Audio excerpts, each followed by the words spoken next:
Keep your bottle of water. Wear the abharana, which is the Rudraksha jewelry.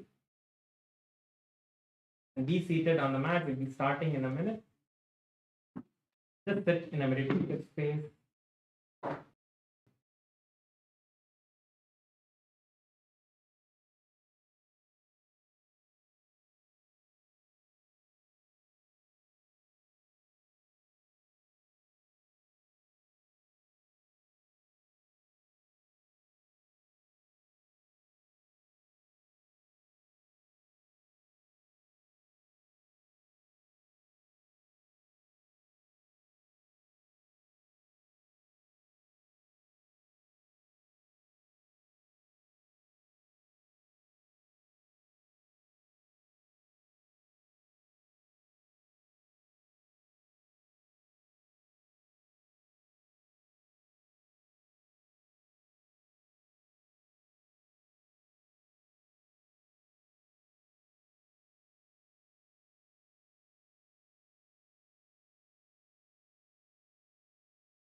Shiv मूल मंत्र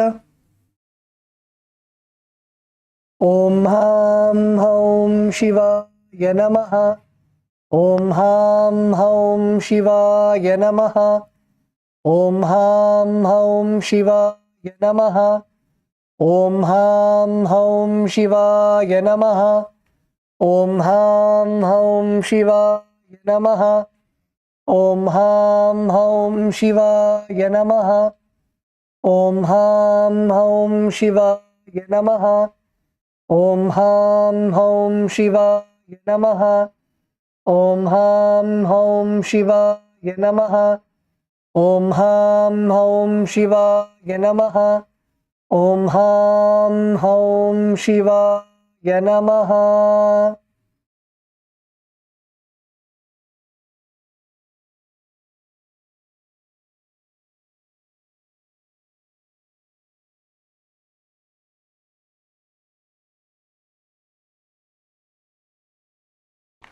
Let us now enter into Tattvachamanam. Take your Udarani, which is the spoon and the Panchapatram. Take 1 spoon of water and keep your right hand in the Gokarana Mudra with your index finger towards the center of the palm. Now take 1 spoon of water into the center of the palm, and as we chant the mantra, sip it at the end of each mantra. Om Atma Tattvam Shodayami Swadha. Take another Udarani of water.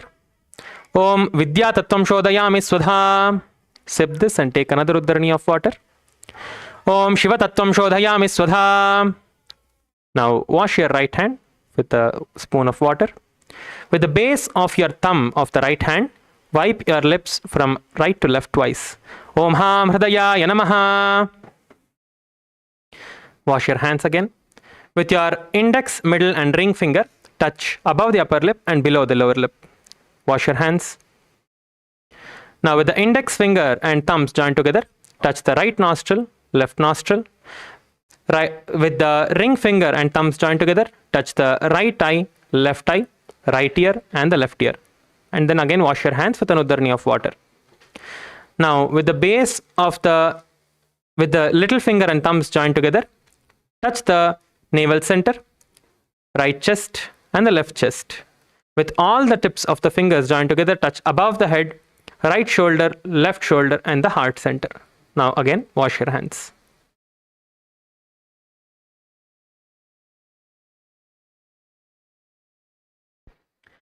Let us now enter into the Sankalpa, which is the conscious resolution. Sit in a comfortable position with your head, neck, and spine in a straight line.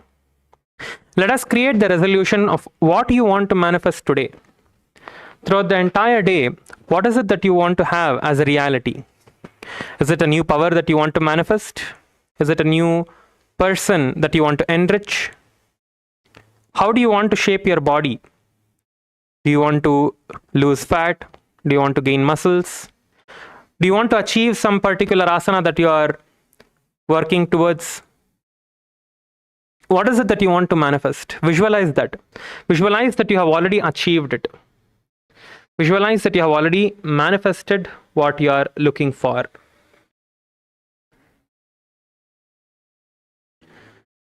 Visualize and hold that visualization in your inner space. Have a strong visualization inside you that you have already manifested that powerful space, that powerful body, powerful inner space, breaking through all your obstacles and challenges. Now clasp your hands and place it on your right thigh.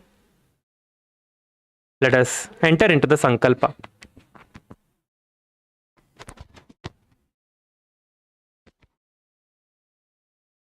Om Mamopata Samasta Duritakshaya Dvara Bhagavat Sri Nithyananda Paramashiva Prityartham Shri Nithyanandeshwari Paramashiva Shakti Sameta Shri Nithyanandeshwara Paramashiva Prityartham Cha Shubhe Shobhane Muhurte Adya Brahmanaha Dvitiya Parardhe Shri Shvetavaraha Kalpe Vaivasvadamanvantare अष्टाविंशतितमे नित्ययुगे प्रथमे पादे जम्बूद्वीपे भारतवर्षे भरतखण्डे मेरोः दक्षिणे पार्श्वे शखाब्दे अस्मिन् वर्तमाने व्यवहारिके प्रभवादीनां षष्ट्याः संवत्सराणां मध्ये विश्वावसु नाम संवत्सरे उत्तरायणे लक्ष्मी वेंकटेश्वर ऋतौ वृषभमासे कृष्णपक्षे तृतीयायां शुभतिथौ मूलानक्षत्र सिद्धियोग गुरुवासरयुक्तायां सिद्धियोग वृष्टिकर्ण एवं गुणविशेषण विशिष्टायाम्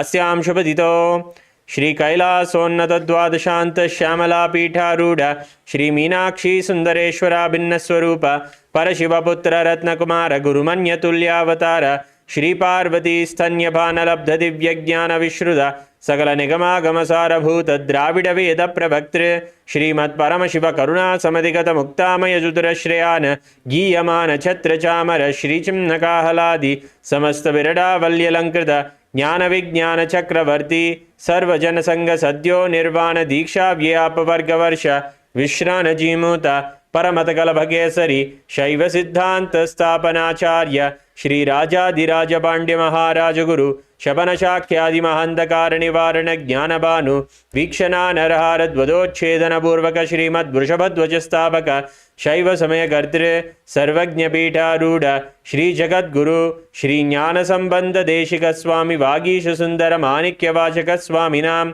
अवतारभूत श्री ज्ञान संबंध स्वामी पुनरुद्धृत श्यामला पीठ सर्वज्ञ पीठ तृणवत्युत्तर द्विशततम गुरु महासन्निधान अरुणगिरि योगीश्वर परंपरागत अरुणाचल सर्वज्ञ पीठ गुरु महासन्निधान कैलास परंपरागत कांची कैलास सर्वज्ञ पीठ त्रयस्त्रिंशदुत्तर द्विशततम गुरु महासन्निधान नित्योत्सव नित्य मंगल नित्य कल्याण नित्य रजित कैलास परंपरागत आदि कैलास नित्यानंद पीठ महासंस्थान महासिंहासन पीठ कर्तृ साक्षात् श्री परमशिव समुद्भूत कैलास परंपरागत वैवस्वतमनु इक्ष्वाकु हरिश्चंद्र भगीरथ श्रीरामचंद्र शूरसेन इत्याद्यनवच्छिन्न सार्वभौम चक्रवर्ती परंपरागत चतुष्षष्टि योगिनी मंडित चतुष्षष्टि संप्रदाय प्रवर्तक मनुधर्म शासन सूर्यवंश प्राप्त सर्वज्ञपीठ सुरांगी साम्राज्य मूर्धाभिषिक्त चूड़ामणे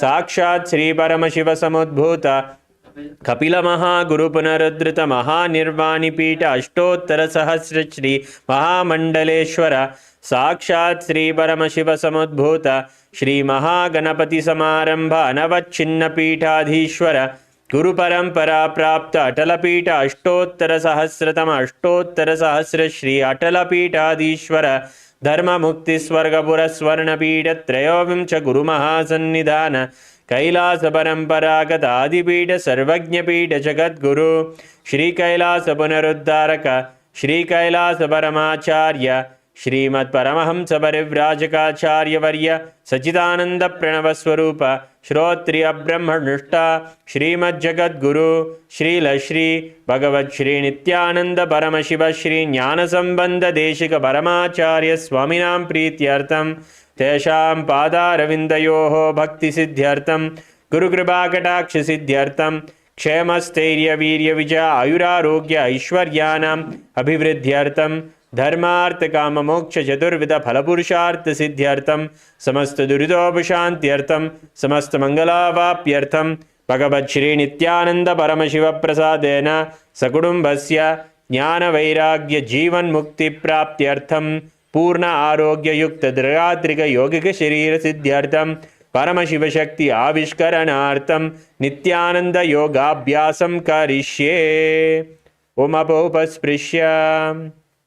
Wash your right hand with the water from the Panchapatram and keep your Panchapatram aside out of harm's way.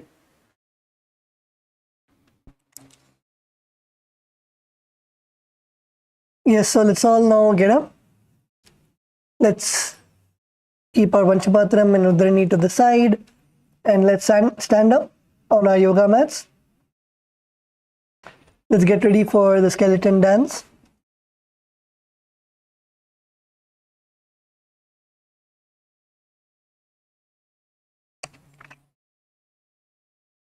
Stand up on your yoga mat.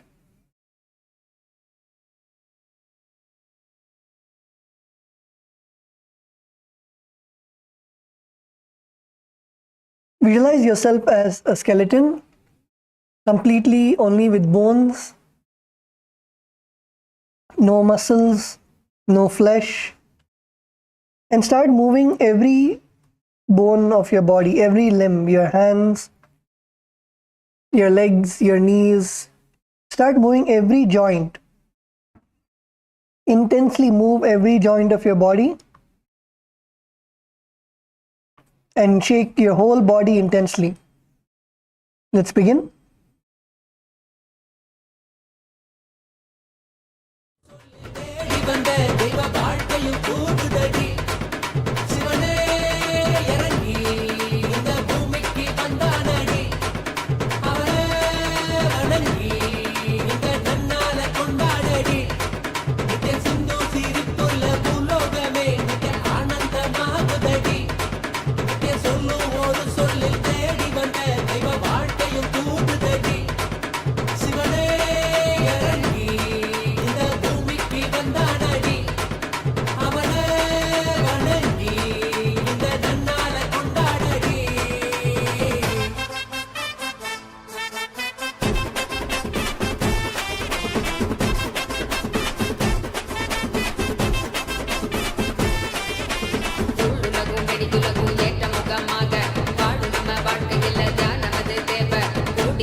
Relax. Now you can slowly come to a standstill. Keep your eyes closed. Breathe in and out deeply.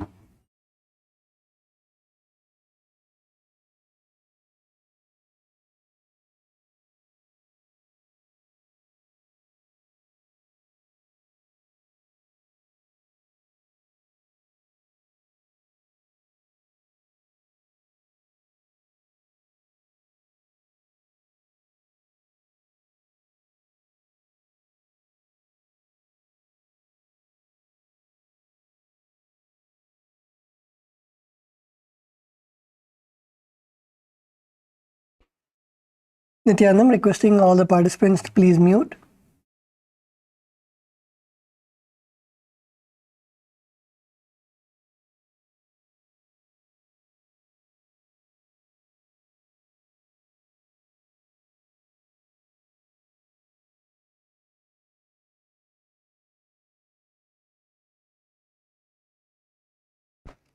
Close your eyes and breathe in and out deeply. Focus on your breathing.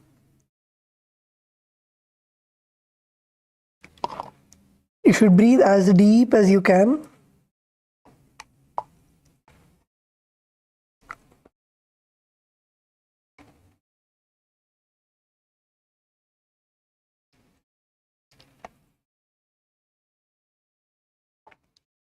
Now relax. You can open your eyes. And let's begin with the asanas for today. So today we're going to begin with Dakshina Padasana. So continue to remain in a standing position.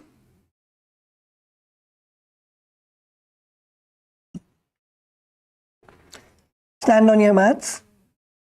And now you're going to stand on your left leg and bring your right leg all the way up.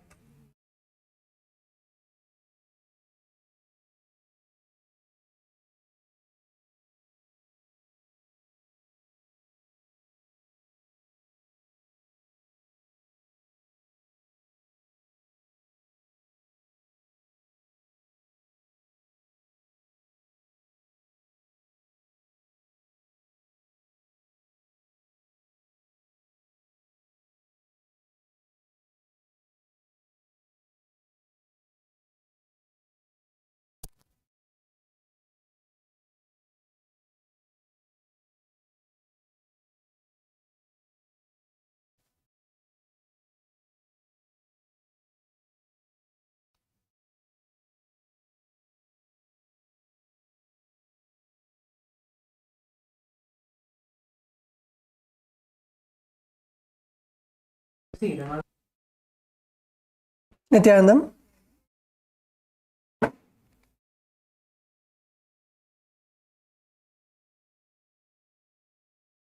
Nityanandam, sorry for the technical glitch. So let's begin with Dakshina Padasana. So continue to remain standing on your mats. And you're going to lift your right foot up. Stand on your left leg and lift your right foot all the way up, parallel to the ground. Your toes pointing upwards. Keep your hands by your sides. If you are not able to lift your leg parallel to the ground, then you can take the support of your hands. You can hold your leg with your hands. If you're able to hold, you can hold and release your hands and keep your hands by your side. And hold in the asana. Hold in this asana. Visualize Swamiji in your inner space. And perform the Ujjayi Kumbhaka. The Ujjayi Kumbhaka is inhale with your mouth as deep as possible. And hold your breath for as long as possible. And then exhale.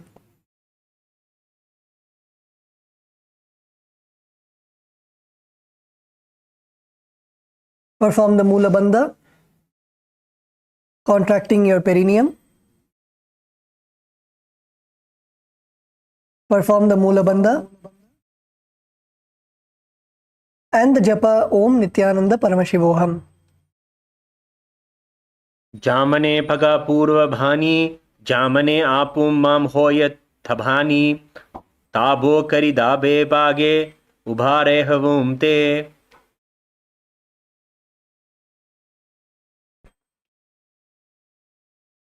Now relax. The next asana is Matantara Vrikshasana. So in this asana, now you're going to continue to remain in a standing position, and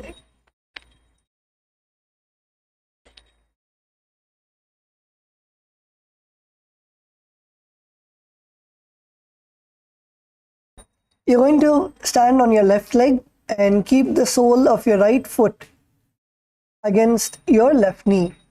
So stand on your left leg and bring your foot to the left knee.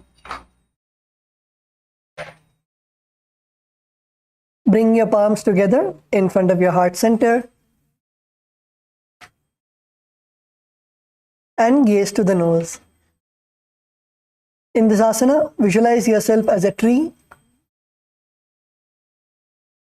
Perform the Ujjayi Kumbhaka. Inhale through your mouth. Hold your breath for as long as possible. And then exhale through your nostrils. Perform the Mula Bandha, contracting your perineum, and the japa Om Nityananda Paramashivoham. धविर्क्रासना आसने अतांतर भेदचे भामे पगदिम चन्नाथी वाले माम थूम भूमिथि ते कावी.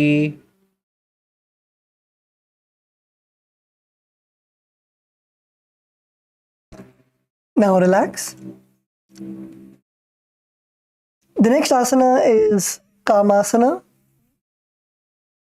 So now continue to stand on your left leg, and you're going to place your right foot on your left hip. Stand on your left leg and place your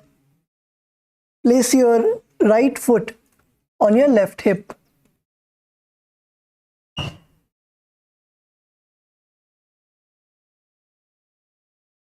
And now slowly you're going to lower your body down. So bend your knees and lower your body down. Bend down and touch the floor with your little fingers. Bend all the way down and touch the floor with your little fingers. In this asana, keep your chest upright. Keep your chest upright. Do not bend your back. Try to keep your head up. Look up.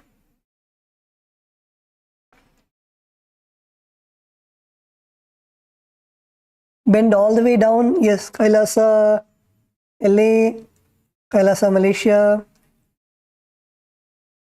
Bend all the way down.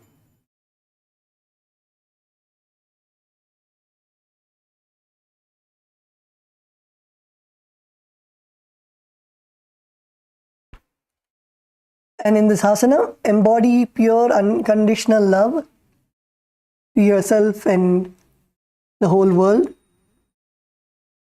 Perform the Ujjayi Kumbhaka. Inhale through your mouth. Hold your breath for as long as possible. And exhale through your nostrils. Perform the Mula Bandha, contracting your perineum. Yes, everybody go down, go down, go down and stay down. Perform the japa Om Nityananda Paramashivoham.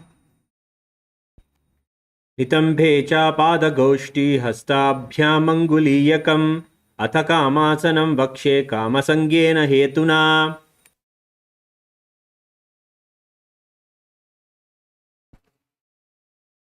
Now relax. Let's now go to the next asana. The next asana is Vimanasana. So in Vimanasana, now you're going to again stand on your left foot, stand on your left leg, and place your right foot on top of your left knee.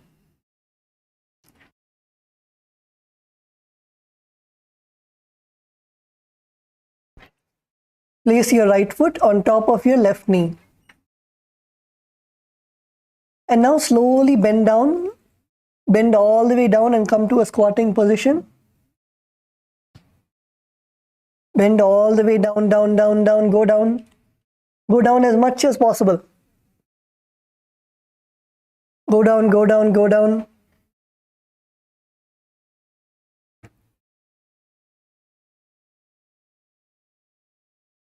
So your hips should be at your knee level. Yes, KAILASA Malaysia, KAILASA LA.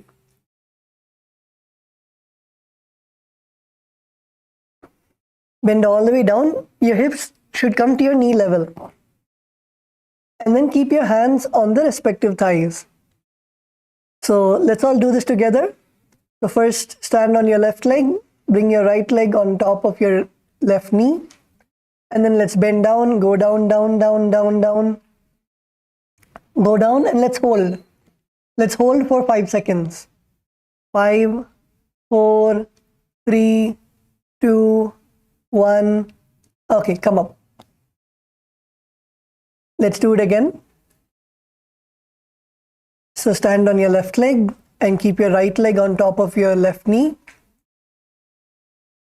Keep your hands on the respective thighs. And now slowly bend down. Bend down, down, down, down, down, go as low as you can. And let's stay for 5 seconds. 5, 4, 3, 2, 1. Relax. एकपादं भूमौ निधाय नितम्बं जानुप्रदेशे आनीय द्वितीयं पादं जानुनी निधाय तिष्ठेत् विमानासनं भवति. Wonderful. Let's now go to the next asana. The next asana is Ardha Padasana. So from a standing position, now stand on your left leg and bring your right foot against your left knee. Bring your right foot against your left knee and bring your palms together in front of your heart center. In this asana, gaze to the nose and maintain the balance. Don't fall down, maintain the balance. You can look at a fixed point. Look at a fixed point in your yoga mat.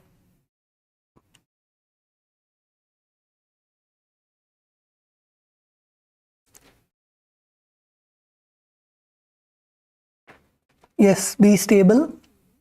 And in this asana, continue to perform the Ujjayi Kumbhaka. Inhale through your mouth. Take a deep breath inside. Hold your breath for as long as possible. And exhale through your nose. Perform the Mula Bandha, contracting your perineum.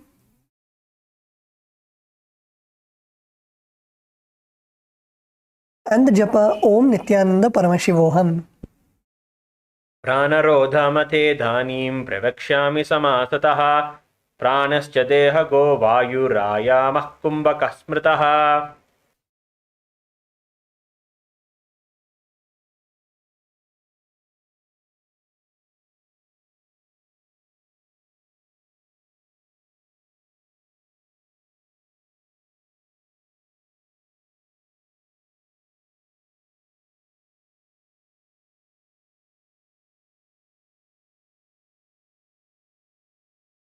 Okay, the next asana is the Uttita Trivikramasana.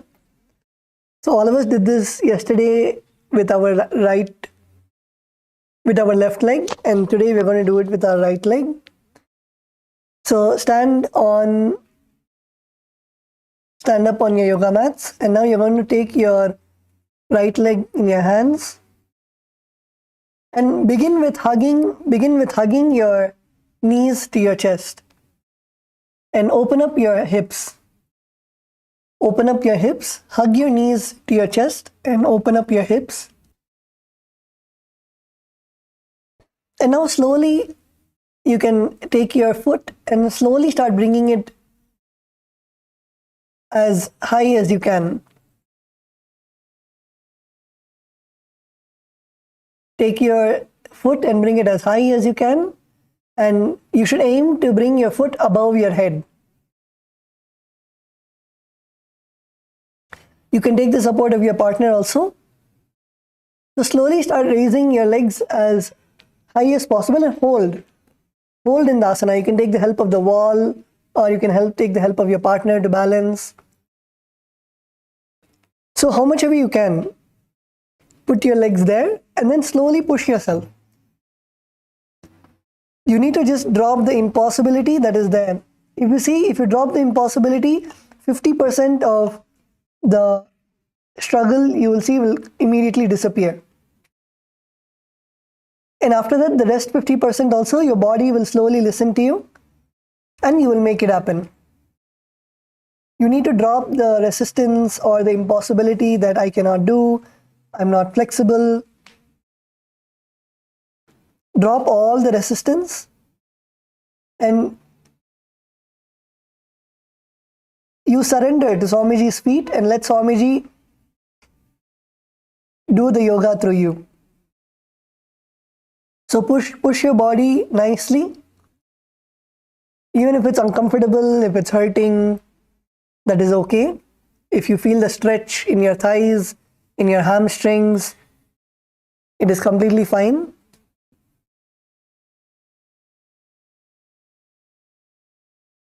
Yes, come on, Kailasa, Malaysia.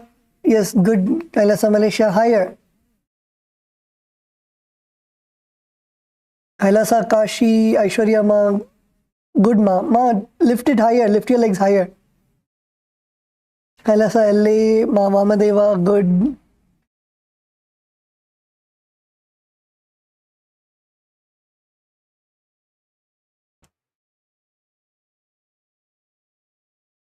Yes, Kailasa, LA, Jaredaya, good.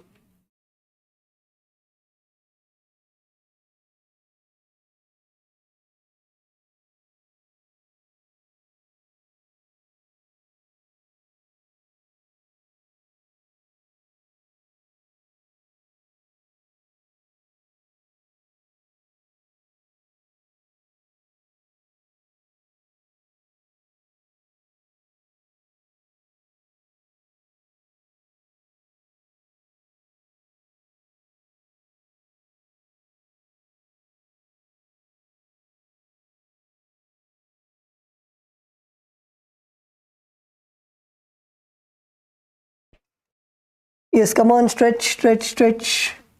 Kailasa, Malaysia, good. Kailasa, Salem.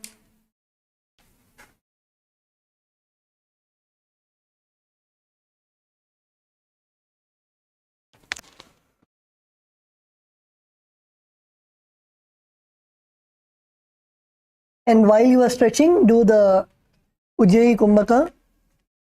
So inhale through your mouth. Inhale deeply. And hold your breath for as long as possible. And exhale. Perform the Mula Bandha.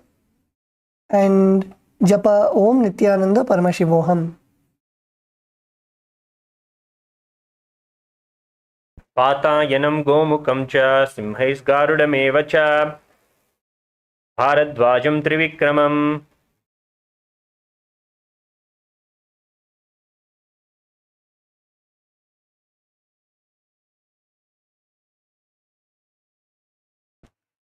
Okay, now relax. You can come back to your yoga mats. So how many of you brought your feet above your heart level? How many of you brought your feet above your heart level? Can you raise your hands? How many of you brought your feet above your heart level at least? Okay, wonderful. Kailasa, LA, Kailasa, Malaysia, Kailasa, Kashi, Salem. Okay, wonderful. So now we are going to do the opposite of this. The next is Natarajasana 2. So this time you're going to bring your leg backwards. So stand on your left leg and hold your right foot behind you. And now slowly raise your leg up all the way behind your head. Arch your back and bring your foot on top of your head.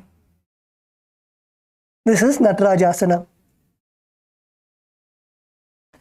So let's all do this together.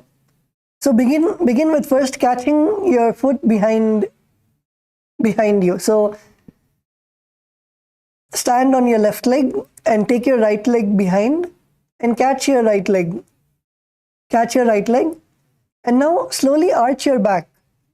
Arch your back and try to pull your leg. Pull your leg as much as possible. And stay there. Do not release your leg. Stay there and keep pulling. You can even take the help of your partner or the wall to balance. And your partner can lift your leg as high as possible.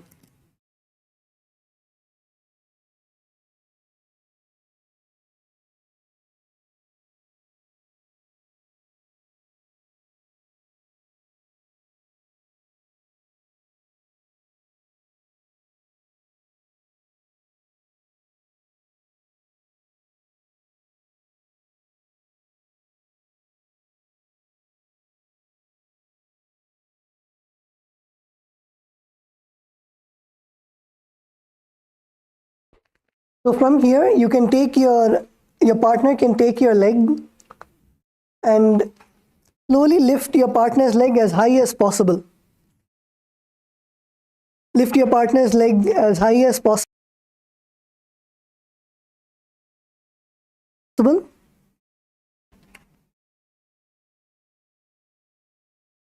Keep lifting and put your awareness on your back. Put your awareness on your back and feel the back bending.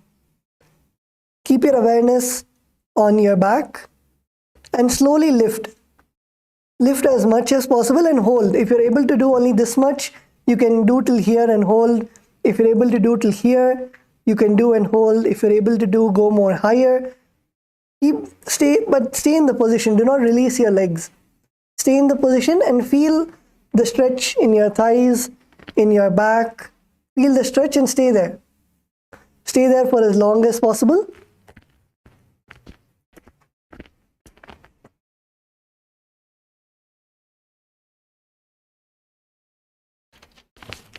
Yes, come on, lift, lift, lift. In this asana, visualize yourself as Bhagavan Nataraja, the dancing form of Bhagavan Paramashiva. Visualize yourself as Nataraja.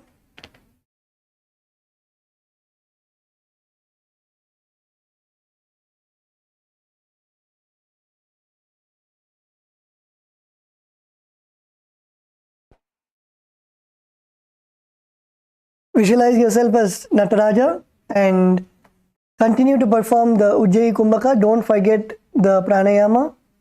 The Ujjayi Kumbhaka is inhale through your mouth and hold your breath for as long as possible and exhale through your nostrils.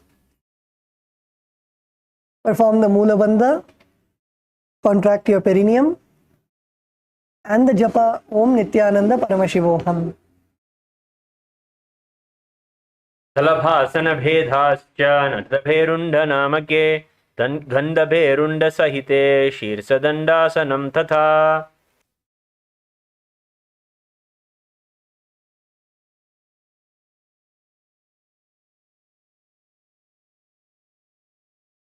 Okay, now relax. Let's now do the Lata Vrishchika Karana. So in this Karana, you're going to stand on your left foot.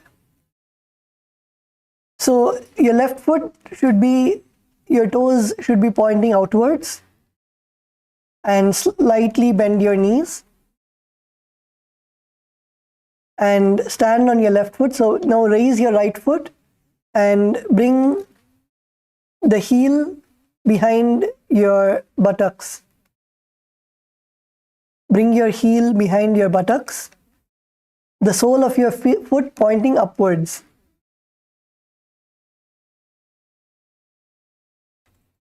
So stand on your left leg, slightly bend your knees and take your right foot and place it behind your buttocks. Now keep your left hand next to your heart center with your fingers pointing upwards, and extend your right arm outside to the side, parallel to the ground, and bend your wrist.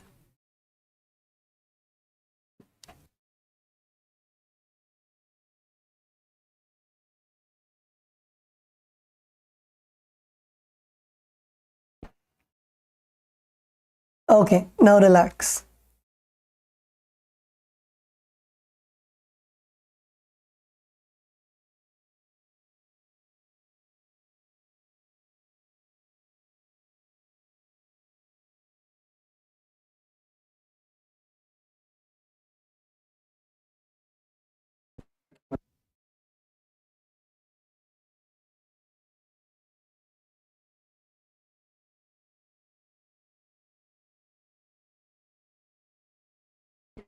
The next asana is Kaupinasana.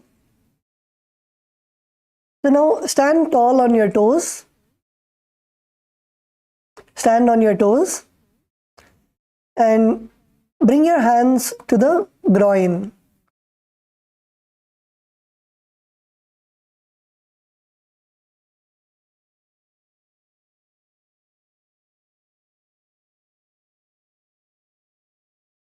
Visualize yourself going beyond all sins. And in this asana, we'll be performing the Rechaka Kumbhaka. So we are changing, the Kumbhaka is changing now. So Rechaka Kumbhaka is first exhale. Exhale completely. Exhale completely. And empty your lungs. And hold your breath. After you empty your lungs, hold your breath for as long as possible. And then inhale. First exhale completely and hold your breath for as long as possible. And then inhale.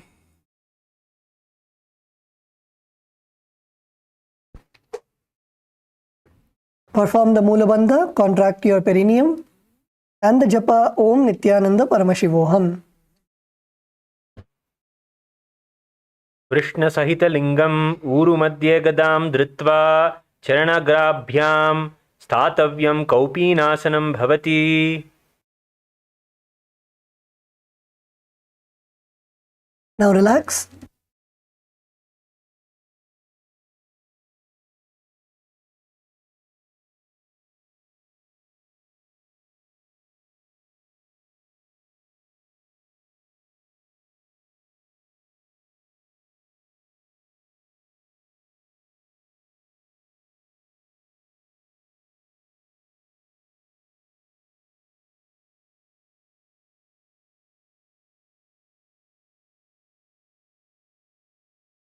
Okay, let's now go to the next asana. The next asana is Tipakara asana. Now from the standing position, you're now going to spread your legs as far as possible. So start spreading your legs. Spread your legs and slowly go all the way down.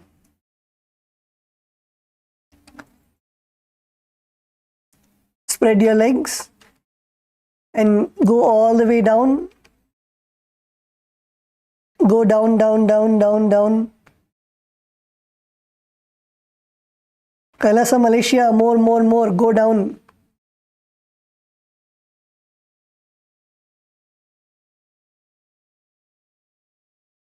Go all the way down.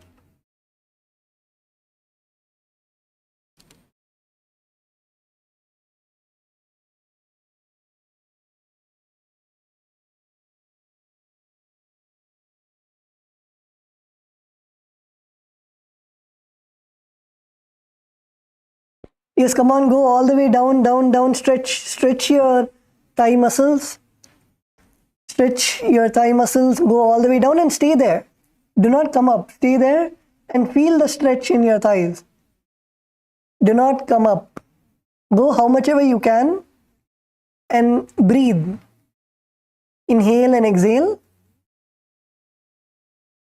And then when you feel comfortable, stretch maybe 1 inch more.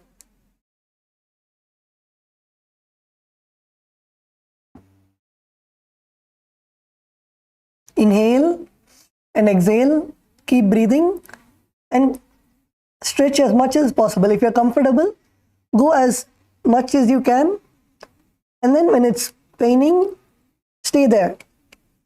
Stay there, don't come off, stay there and breathe. Breathe in and out deeply.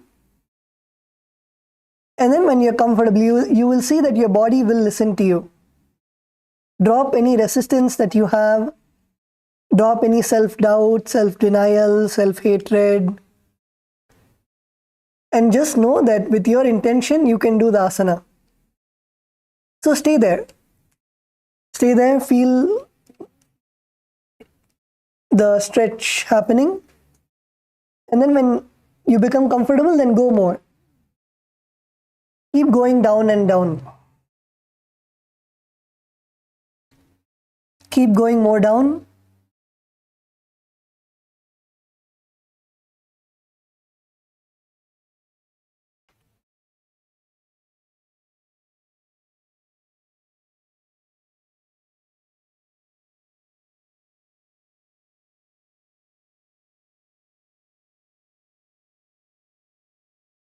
In this asana, visualize yourself destroying anything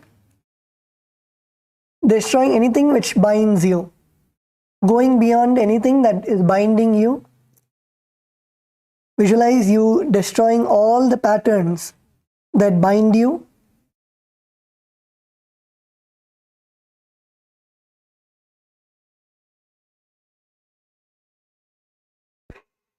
And the pranayama that you'll be performing is the Rechaka Kumbhaka. So exhale first. Exhale completely, empty your lungs and hold your breath for as long as possible. And then when you're not able to hold anymore, then inhale. First exhale. Exhale completely. When you exhale, push yourself all the way down. And then hold your breath as long as possible. And then inhale. Perform the Mula Bandha, contract your perineum, and the japa Om Nithyananda Paramashivoham. आसन को गुण शरीर को सो जाए।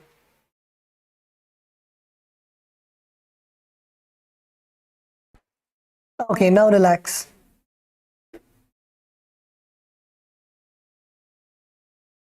Now you can relax. How many of you had a breakthrough? How many of you felt you went lower than you could? How many of you went lower than you felt you could? Wow, wonderful.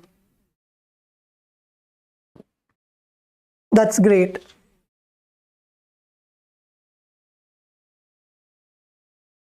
Okay, so let's now go to the next asana. The next asana is Parasana. So in Parasana,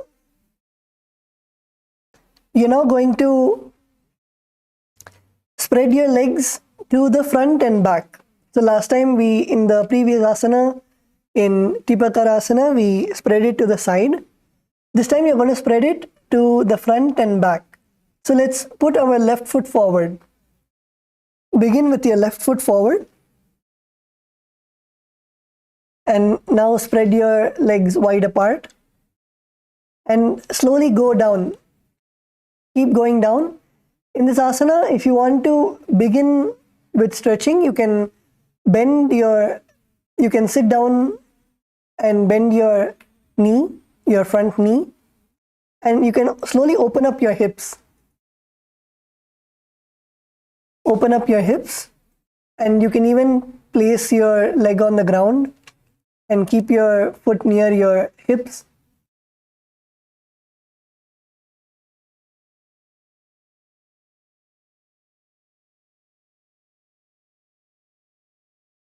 You can put your legs and slowly open up your hips and come to this position. And slowly get comfortable over here. And then next step, you can, after you're comfortable with this, you can then slowly push your front leg, your left leg also forward, and bring it all the way straight in front of you.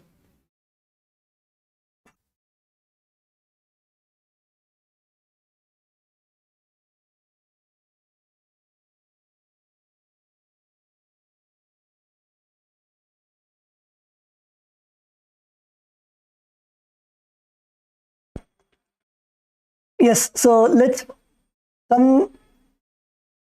bring ourselves as low as possible.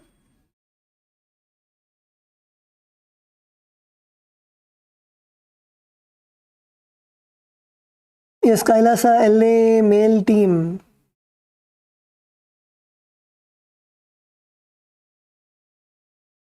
Yes, David Aya, Kailasa LA male team. David Aya, good.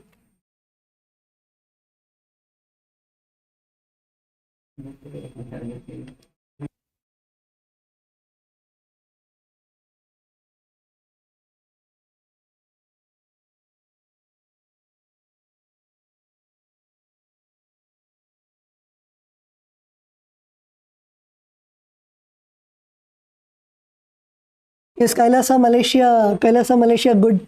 Kailasa Malaysia, it is.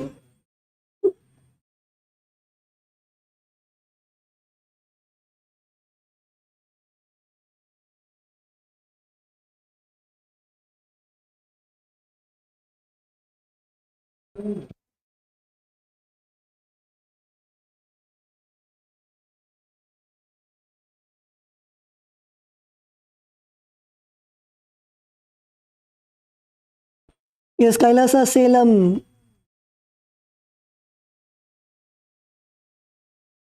கைலாச சேலம் ஐயா, நீங்கள் வந்து உங்களோட எந்த கால் பின்னாடி இருக்கோ அந்த கால் வந்து நீங்கள் ஸ்ட்ரைட்டாக போடணும். அதுக்கப்புறம் முன்னாடி காலை வந்து நீங்கள் ஸ்லோவாக பெண்ட் பண்ணிட்டு ஸ்லோவாக நீங்கள் ஸ்ட்ரைட்டன் பண்ணலாம்.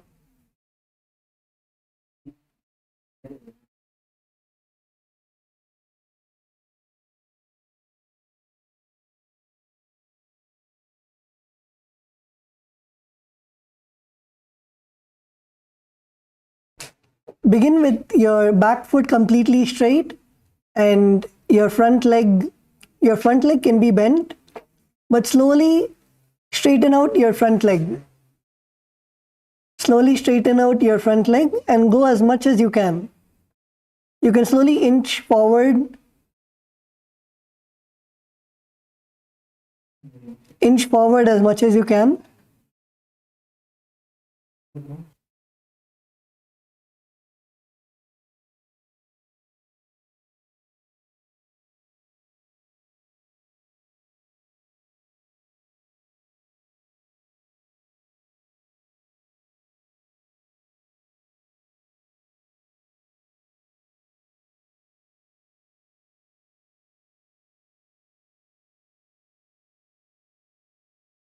Keep going down and stay there and go as much as you can.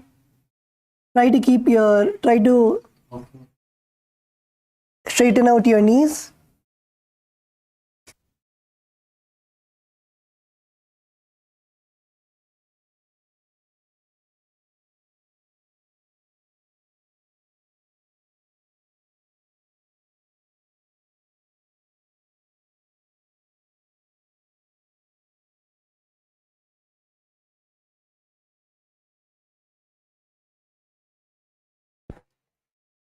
And as the Acharya is showing on the screen also, you can stretch.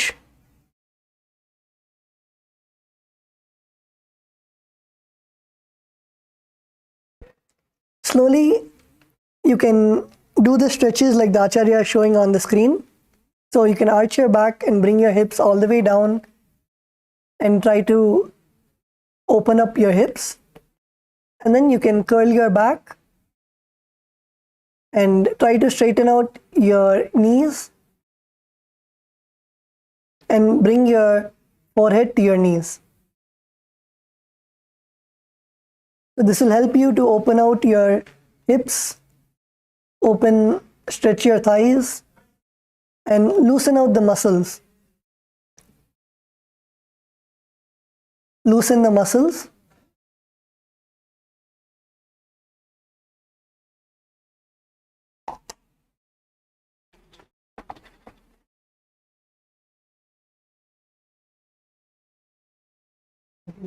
You can loosen out the muscles in your thighs.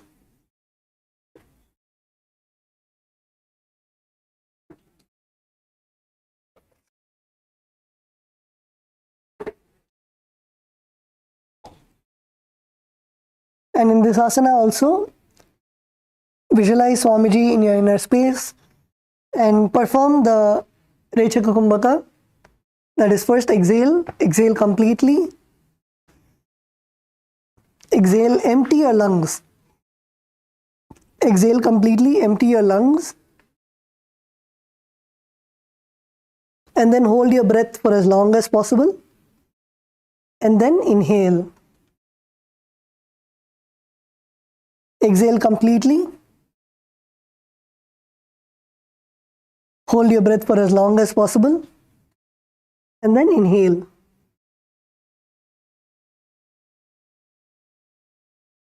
Perform the Mula Bandha and the Japa Om Nityananda Paramashivoham. परासनको गुण आसनको गुण कोरा शिवाए जाई पवन सरल बाहे पर आसनको गुण गतिया भाई जाई.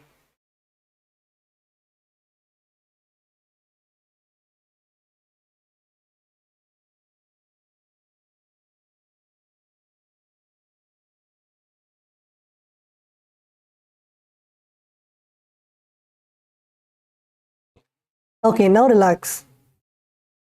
Now you can relax and maybe loosen out your thighs.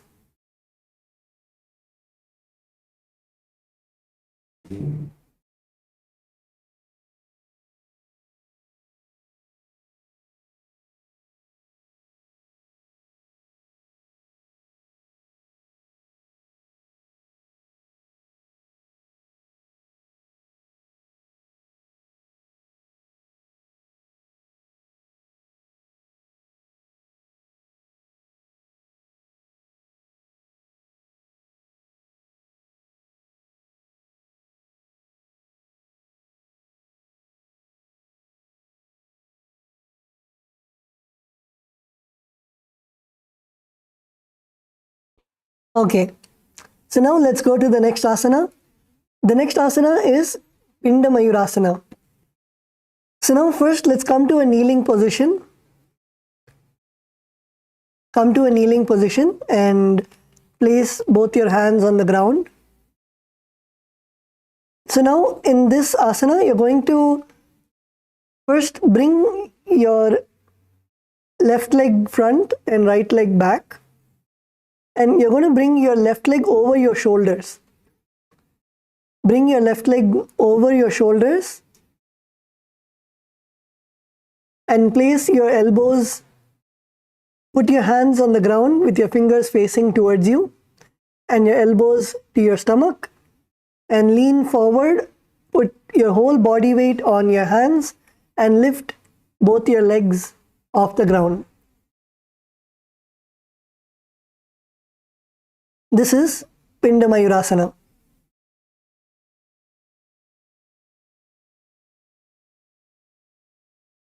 Okay, so let's all do this together.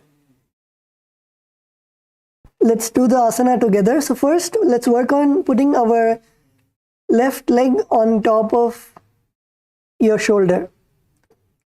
So from a kneeling position, bring your left leg on top of your left shoulder. Yes, come on, Kailasa, LA, Jaredaya, good. Kailasa, LA, female team.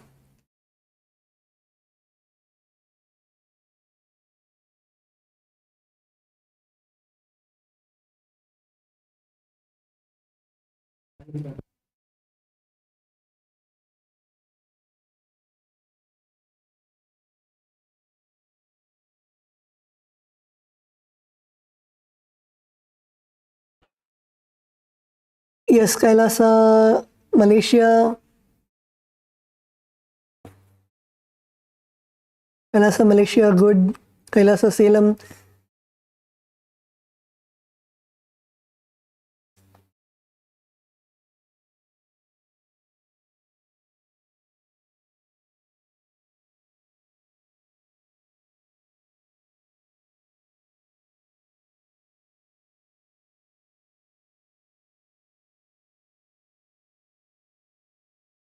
Yes, Kailasa, Salem. ஐயா first உங்களோட left கால் வந்து உங்களோட shoulder மேலே வைங்க.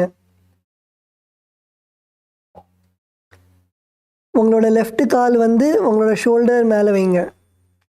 Write call வந்து பின்னாடி you can straighten it out.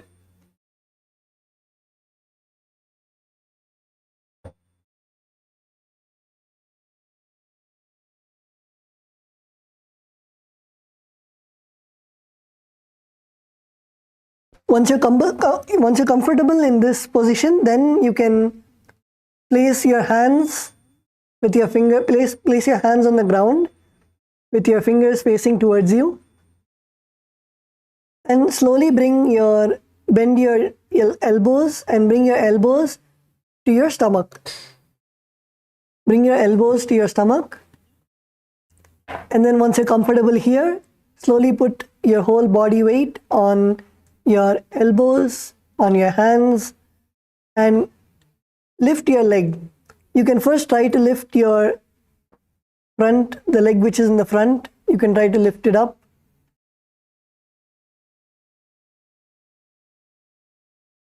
In this asana, visualize yourself as a peacock. Visualize yourself as a peacock and continue to perform the Rechaka Kumbhaka. Rechaka Kumbhaka is first exhale completely. Exhale, hold your breath for as long as possible, and then inhale. First exhale, empty your lungs and hold your breath for as long as possible, and then inhale.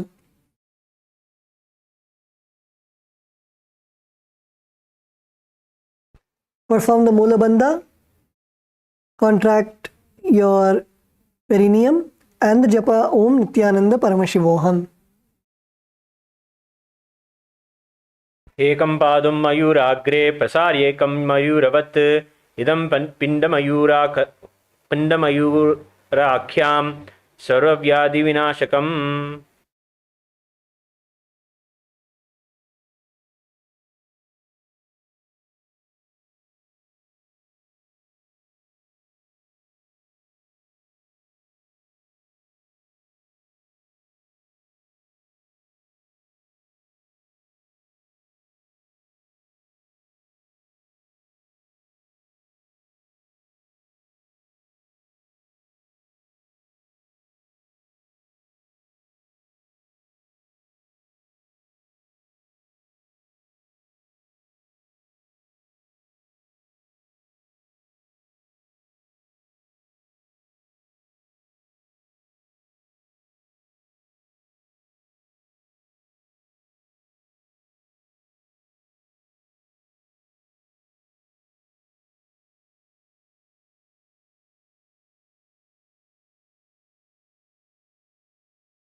Even in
एकं पादुं मयूराग्रे प्रसार्येकं मयूरवत् इदं सर्वव्याधिविनाशकम्.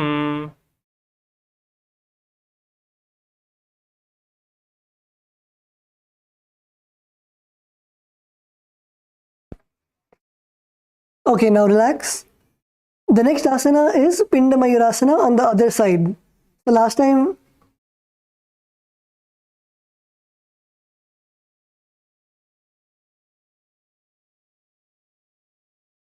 the next asana is Pinda Mayurasana on the other side. So this time have your right foot forward from a kneeling position. Bring your right foot forward, your left foot at the back, and bring your right leg on top of your right shoulder. Bring your right leg on top of your right shoulder. And first come to this position. Come to this position, become comfortable in this position. And then when you're comfortable, then you can place your hands on the ground. Place your hands on the ground with your fingers facing towards you.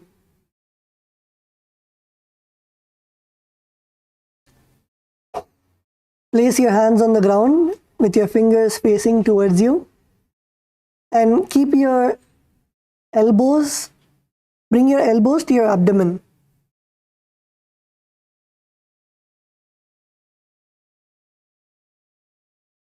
Bring your elbows to your abdomen.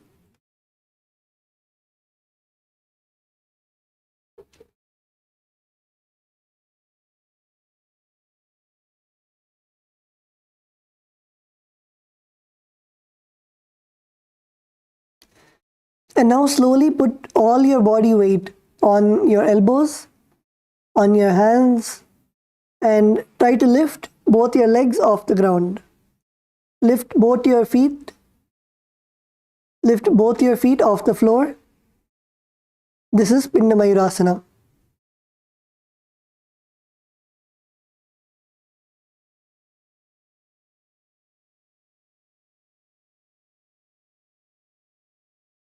In this asana, perform the Rechaku Kumbhaka, that is, exhale completely.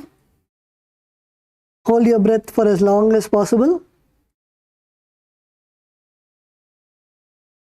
And then inhale. Exhale completely. Hold your breath for as long as possible. And then inhale. Perform the Mula Bandha, contracting your perineum, and the japa Om Nithyananda Paramashivoham. एकं पादुं मयूराग्रे प्रसार्येकं मयूरवत् इदं पिण्डमयूराख्यां सर्वव्याधिविनाशकम्.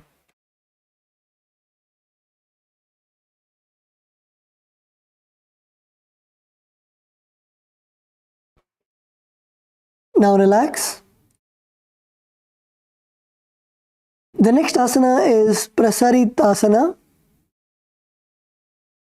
So in this asana, now you're going to sit down, come to a seated position and stretch your legs in front of you.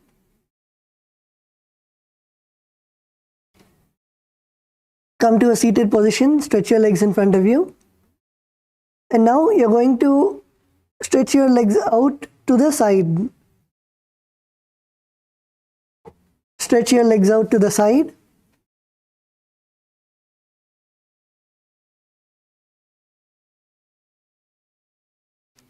Stretch your legs to the side as much as you can.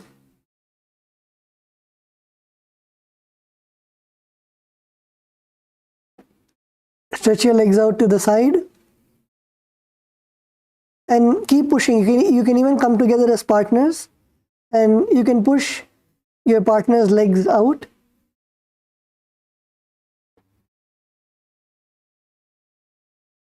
You can come together as partners and you can push your partner's legs out.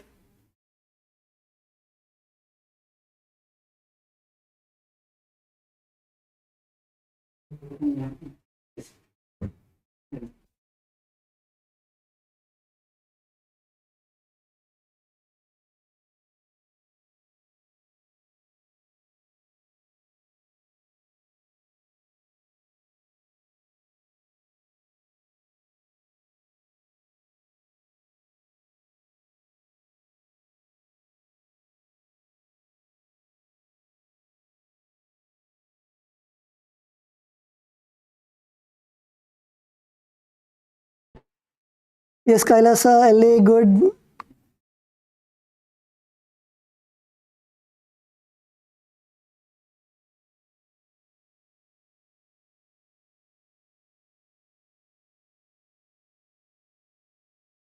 Kailasa, LA, male team. Male team, yeah, you can come together. You can come together as partners, and it'll be easier for you to get the help of your partner to push your legs. Kailasa, Malaysia, good. Kailasa, Salem. Kailasa சேலத்துலேயும் ஐயா நீங்கள் வந்து சேர்ந்து பண்ணலாம், 2 பேர் வந்து சேர்ந்து பண்ணலாம்.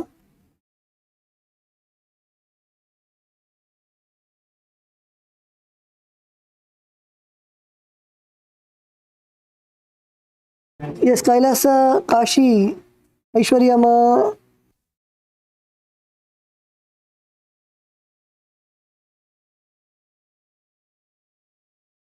Saumika ma and Aishwarya ma, yes, push each other ma. Yeah.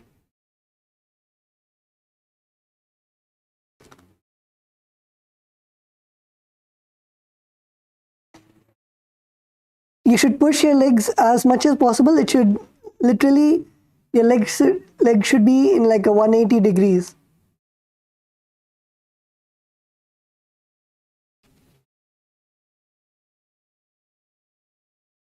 And in this asana, keep your spine straight.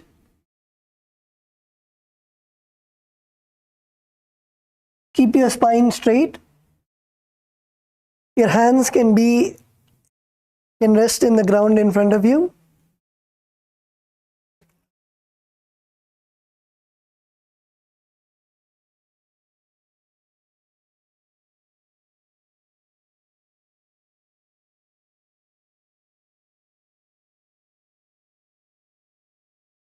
And gaze to the third eye.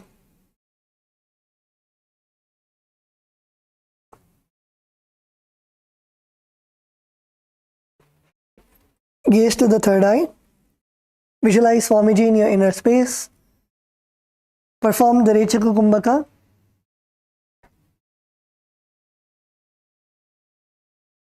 Exhale first. Exhale completely. Empty your lungs. And hold your breath for as long as possible, and then inhale.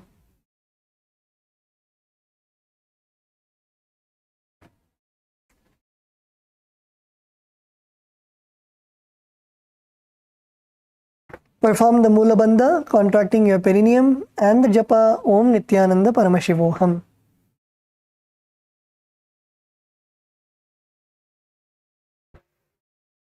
पादद्वयं प्रसार्यात्मा सुसुखं सुप्रसारितम्.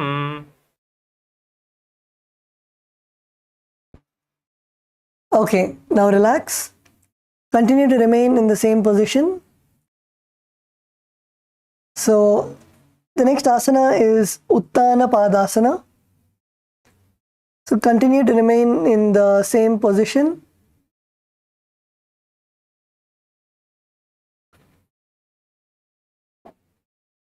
And now you're going to again spread your legs all the way out to the side. So you can push yourself.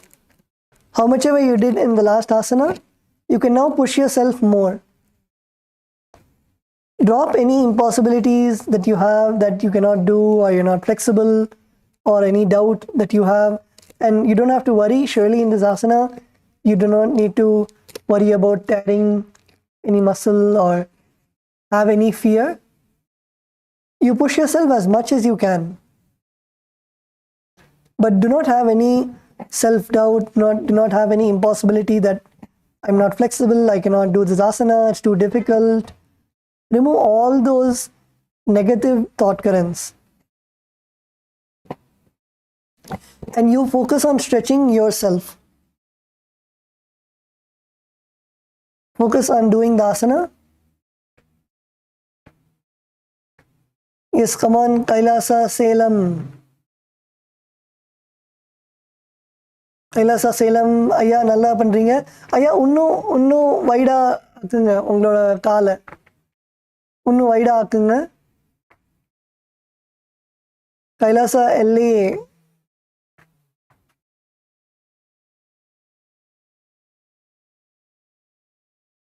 Kailasa LA male team. David Aya, you can do more.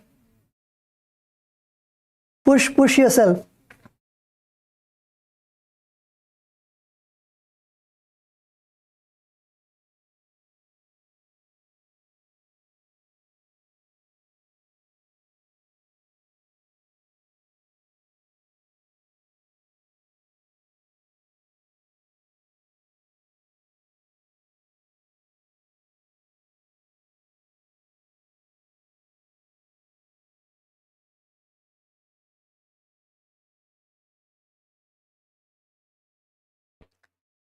Stretch, keep stretching. Your goal is to, like you see Maharaj on the screen, you should completely have your legs in a 180-degree angle. That's your goal. So keep pushing yourself. Push yourself as much as you can.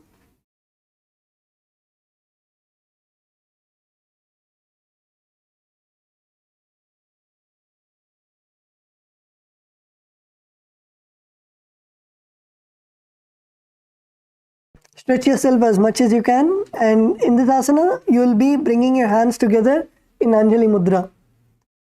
Bring your hands together in Anjali Mudra in front of your heart center.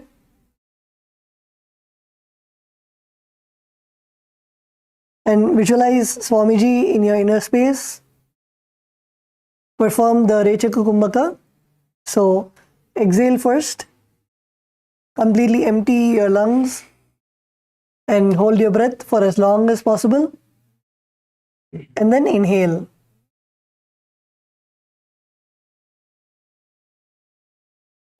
Perform the Mula Bandha, contracting your perineum. And the Japa Om Nityananda Paramashivoham. तानपादं क्रौञ्चं च मरीचिं वीरभद्रकं नटराजं त्रिकोणं च सुप्ताङ्गष्टप्रसारणे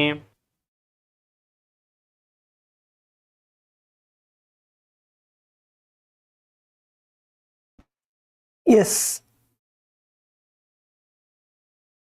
Now continue to remain in the same asana. We're now going to go to the next asana. The next asana is Upavishta Konasana. So in this asana, you're going to now spread your legs out sideways, how much ever you can. And you're going to lean your chest forward and down onto the ground. Lean your upper body forward and down onto the ground. And reach and hold your feet. Bring your arms to the side and hold your feet and rest your chin on the ground. This is Upavishta Konasana.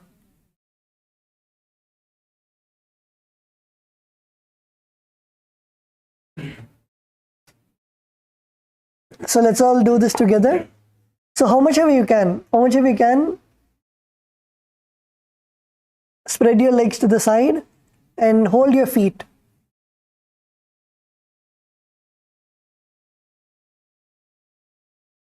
Hold your feet and go all the way down to the ground.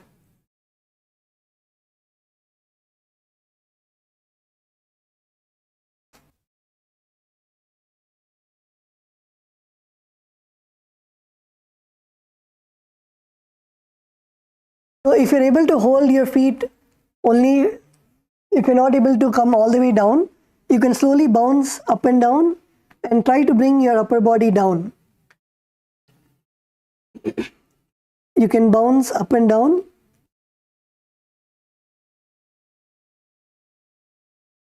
Bounce up and down and try to bring your upper body as much as possible down to the ground. And if you can even come together with your partner, and your partner can slowly push your back from behind.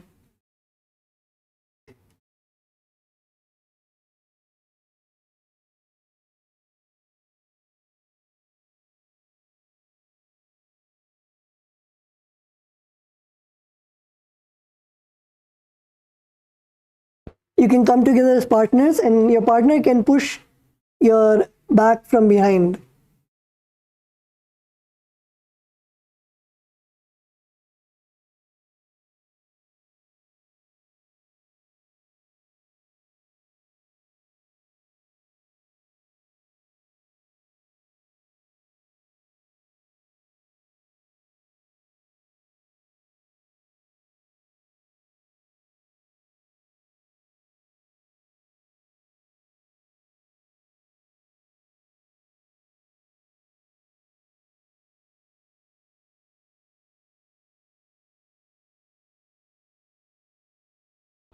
Yes, Kailasa, Malaysia, good.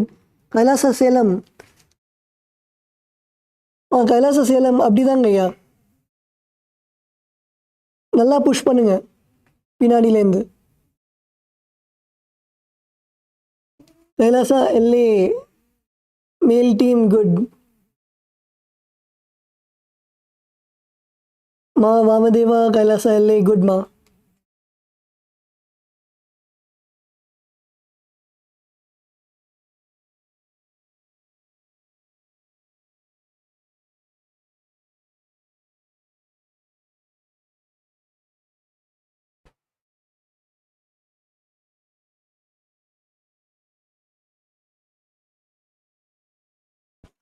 Push yourself all the way down to the ground.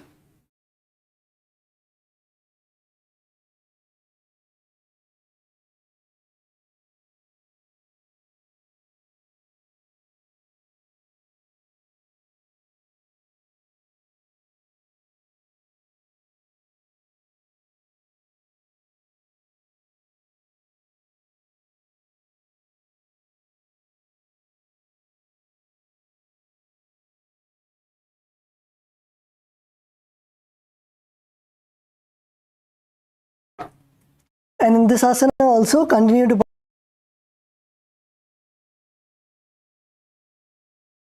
perform the Kumbhaka. So first exhale completely, empty your lungs, exhale completely, and then hold your breath. Exhale completely and hold your breath. And when you're not able to hold anymore, inhale. Perform the Mula Bandha, contracting your perineum, and the japa Om Nityananda Paramashivoham. सप्तचक्रशालनाय वृक्षासनविशेषकान् जननेन्द्रियधाराद्य कोनभेदं समं व्यशेत्.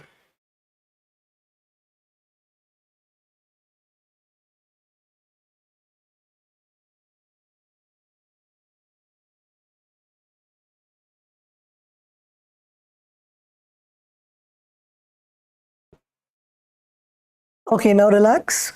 You can come to a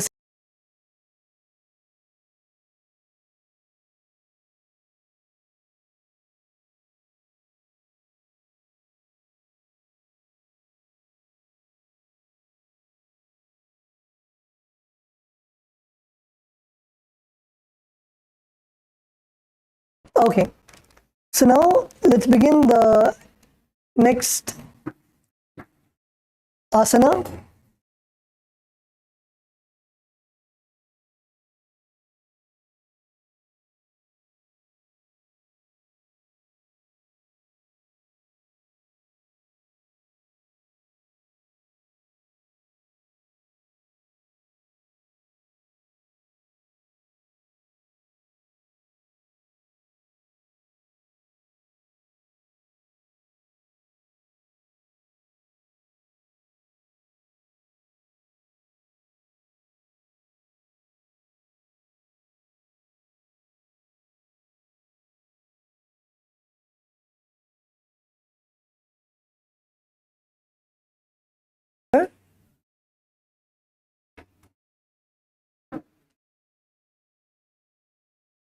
You're going to bring your right leg over your right shoulder and catch your right leg with your left hand in the Prana Mudra. Perform the Prana Mudra with your left hand and catch your right leg with your left hand.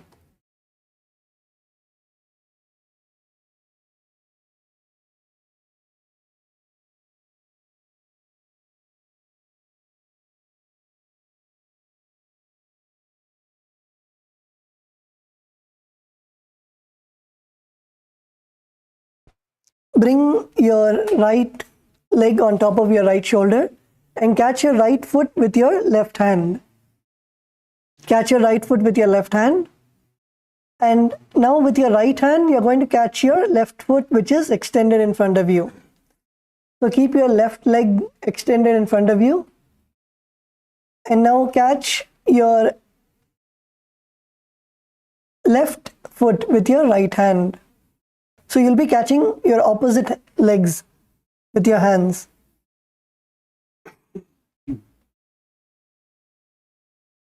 Yes, Kailasa LA male team, good. Kailasa LA female team, good. Kailasa Malaysia. Kailasa Salem. Kailasa Kashi.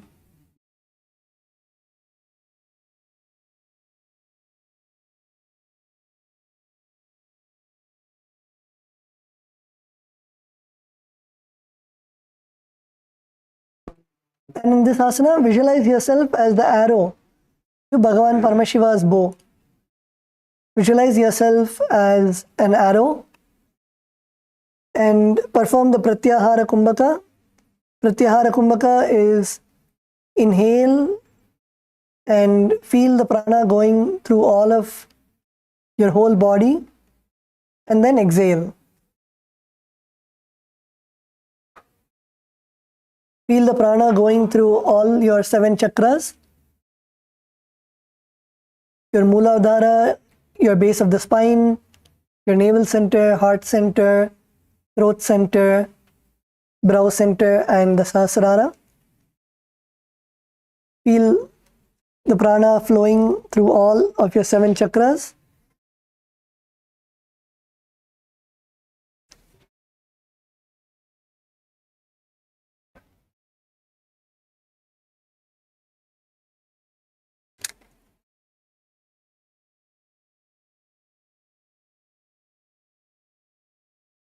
And perform the Mula Bandha and the Japa Om Nityananda Paramashivoham.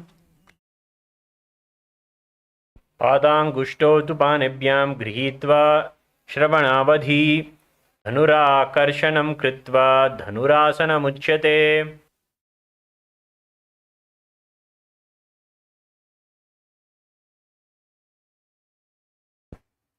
Okay, the next asana is Virasana. So in this asana, continue to sit with your legs stretched in front of you. And now you're going to bring your right leg over your left thigh. Bring your right leg over your left thigh and let your palms rest on your knees. Visualize and embody the state and space of bravery in your inner space. Perform the Pratyahara Kumbhaka. Inhale and visualize the prana flowing through your whole body, through the 7 chakras, and then exhale.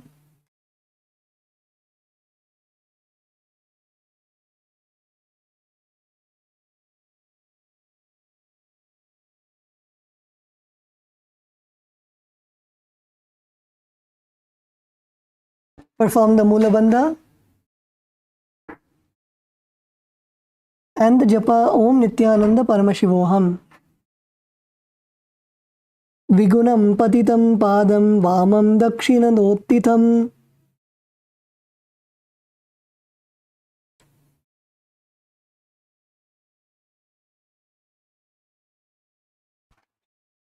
Now relax.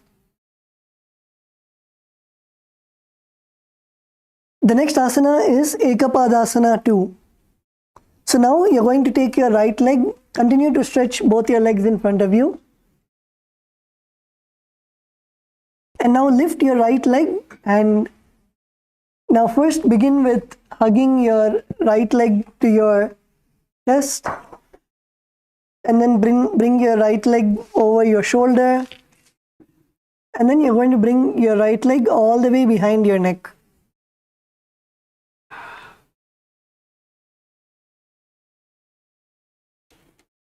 slowly begin with taking your feet, taking your right leg on top of your elbows and then above your shoulder and then all the way above your neck. Pull your leg and try to place, you can bring your leg to your forehead. Begin with bringing your leg to your forehead.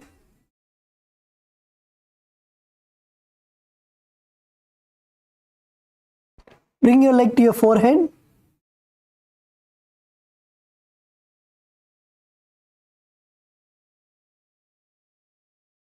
And try to push your leg all the way behind your neck. Yes, Kailasa Malaysia, good. Kailasa Malaysia, good. Keep trying.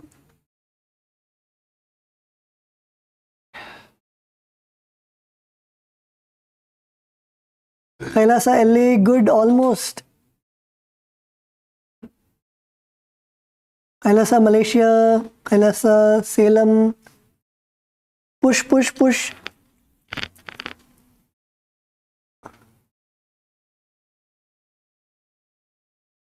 And once you have your leg on top of your shoulder behind your neck, you can bring your hands in the Anjali Mudra in front of your heart center. Perform the Pratyahara Kumbhaka. Inhale, feel the prana flowing through all of your 7 chakras, and then exhale. Perform the Mula Bandha and the Japa Om Nithyananda Paramashivoham. एकपादमथो खण्टे उत्थाप्येकं च दण्डवत् करो सम्पुटितौ कृत्वा एकपादं तदुच्यते.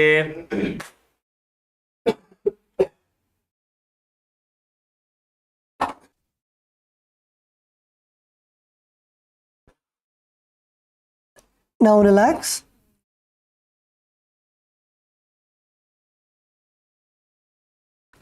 Next we are going to do the Vamapada Shirsasana.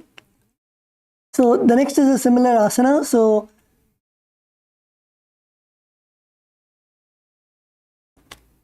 you can begin with placing both your legs in front of you. Stretch both your legs in front of you.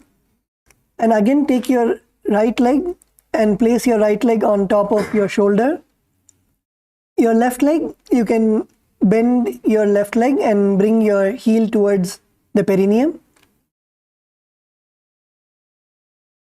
And take your right leg and push your leg all the way up and place it behind your neck.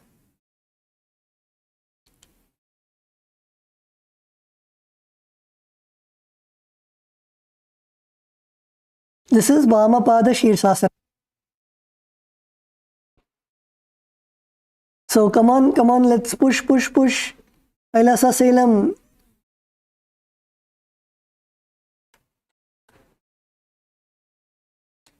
Push as much as you can. Remove any impossibilities that this asana is hard, I cannot do, I'm not flexible. Remove all those thought currents. Complete with all of those thought currents.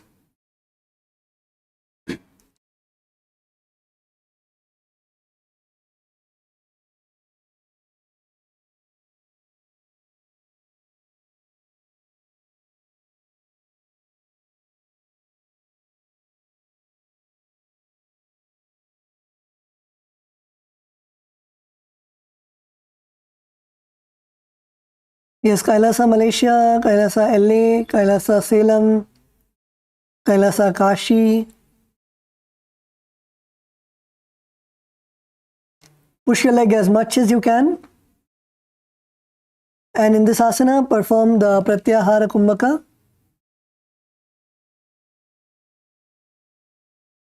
Inhale and visualize the prana, the life energy going through all of your 7 chakras.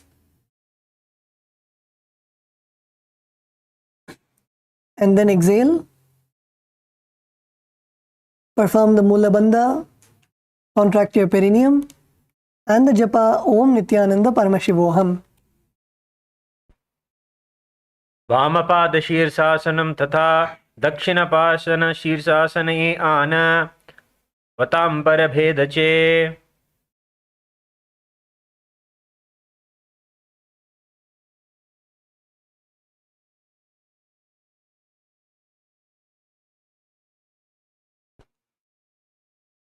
Okay, now relax.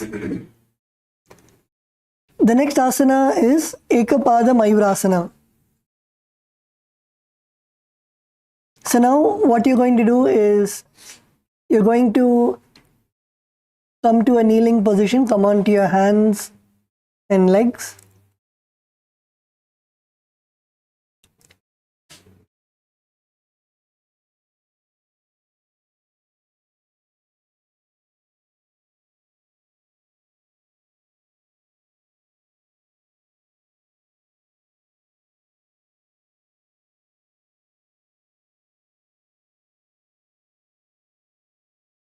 So first you're going to this time bring your right leg forward. Bring your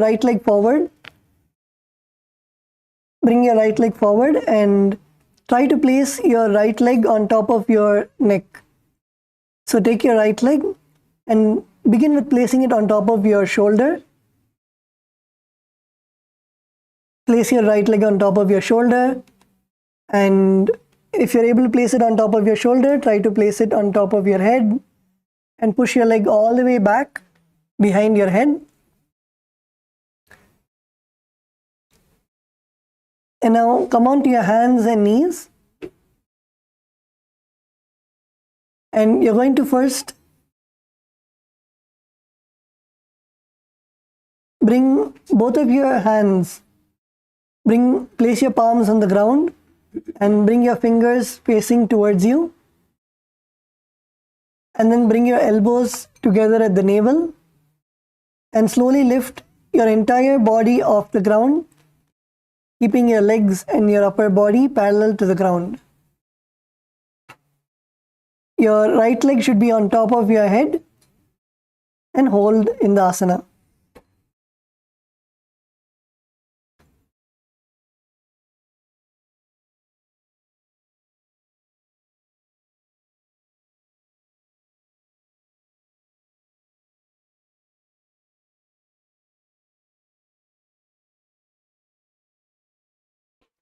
So before we get into Mayurasana, continue to try to put your legs behind your head. So push your legs, keep your legs, bring your feet to your forehead, bring your feet as close as possible towards you and open up your hips. Open up your hips. Yes, Kailasa, lay good. And as much as possible, try to slowly bring your feet to your forehead, try to put your feet above your head, and then try to push your feet all the way behind your head and then behind your neck. Yes, Kailasa, Kashi, Aishwaryama, good.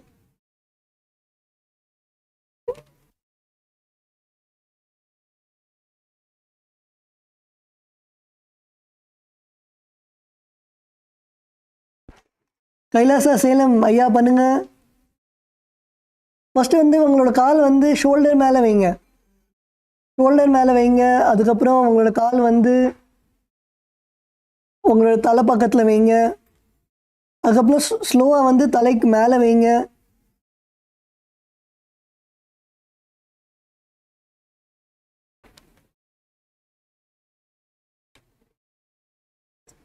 Yes, Kailasa, Malaysia. How many of you are able to place your feet on top of your head?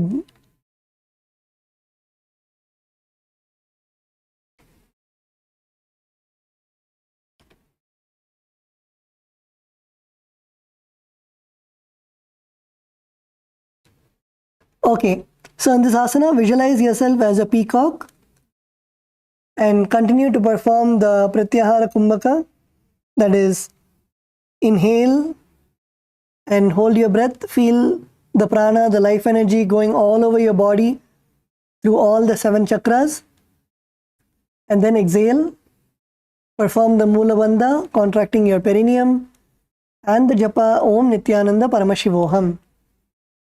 कंठे पादं प्रसार्येकं मेकपादं मयूरखे.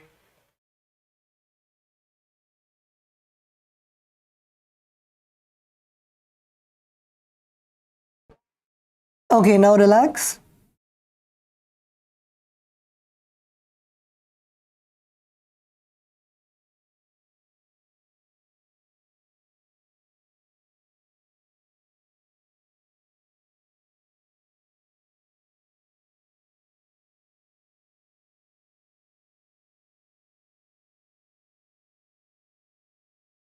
Okay, let's now go to the next asana. The next asana is Supta Trivikramasana. So in this asana, now you're going to first stretch your legs in front of you and then bring your right leg to your chest.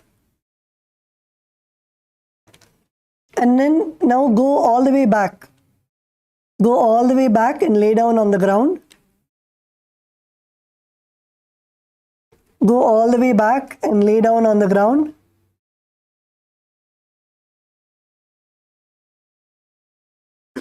And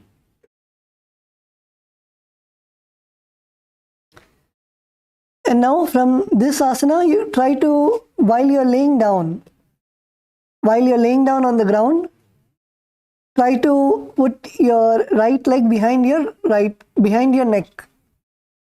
So bring your right leg close to your shoulders as much as possible. Pull your leg towards your head.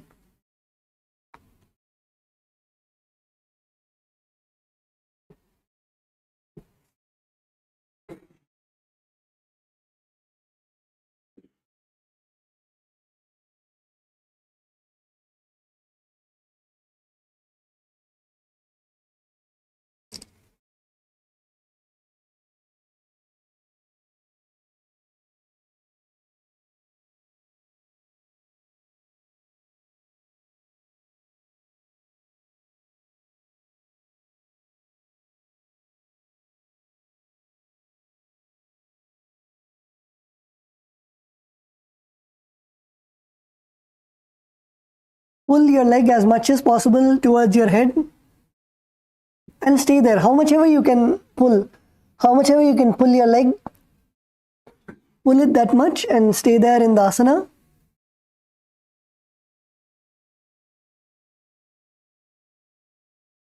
Pull your leg as much as possible. And in this asana, visualize Swamiji in your inner space. Visualize Swamiji in your inner space and continue to perform the Pratyahara Kumbhaka. That is, inhale and feel the prana going through all of your 7 chakras and exhale. Perform the Mula Bandha, contract your perineum and the japa Om Nithyananda Paramashivoham.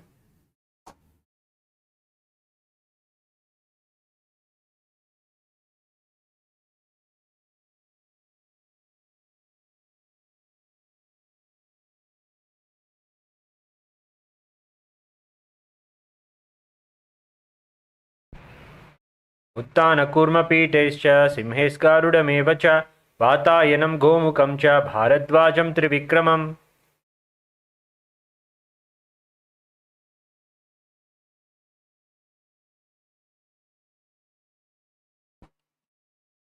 Okay, now relax. But continue to lay down. Continue to lay down in the same position. The next asana is Vyagrasana. So now again you're going to take your right leg and bring it all the way behind your neck and extend your left leg out straight in front of you. This time you're going to keep your hands on the ground to the side. This is Vyagrasana. So let's begin with, again, take your right leg and pull your right leg towards you, bring it to your heart center and then slowly bring it to your face. Bring your legs to your forehead and try to push your legs all the way back until wherever you can. Bring your legs till there and hold. Do not release from the asana. Hold and breathe. Inhale and exhale.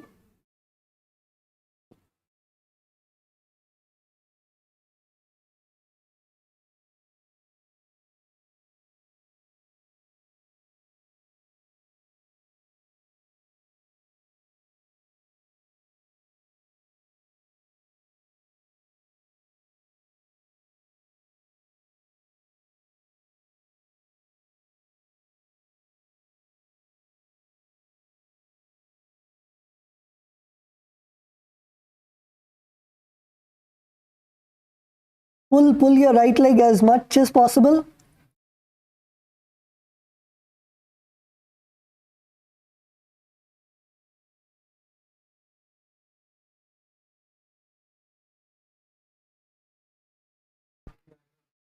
Pull your feet as much as possible.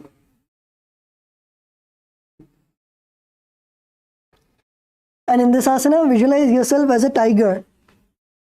Visualize yourself as a tiger.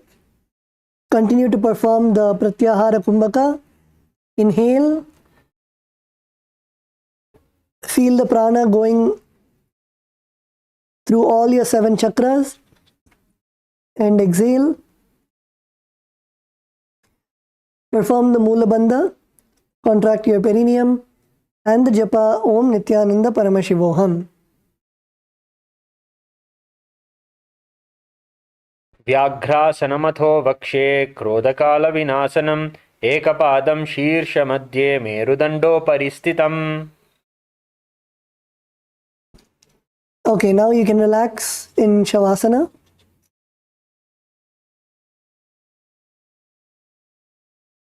Completely relax your body. Lay down on your back. Completely relax your whole body. Stop any movements that are happening. Just focus on your breathing. Inhale and exhale.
Now slowly come back to your body.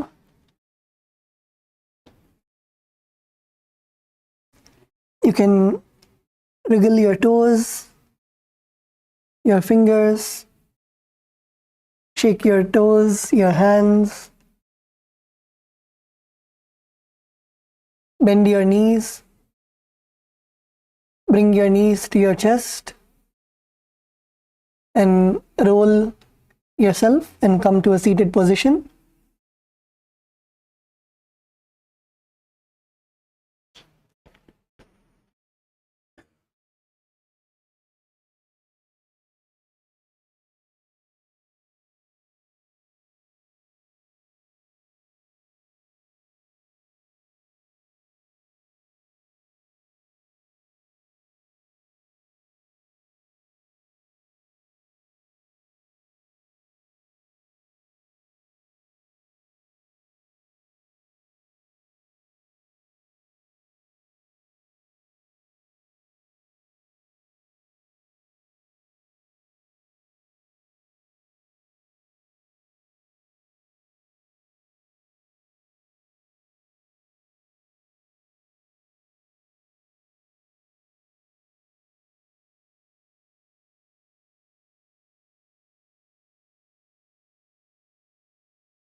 You will see your body will also perform the asana.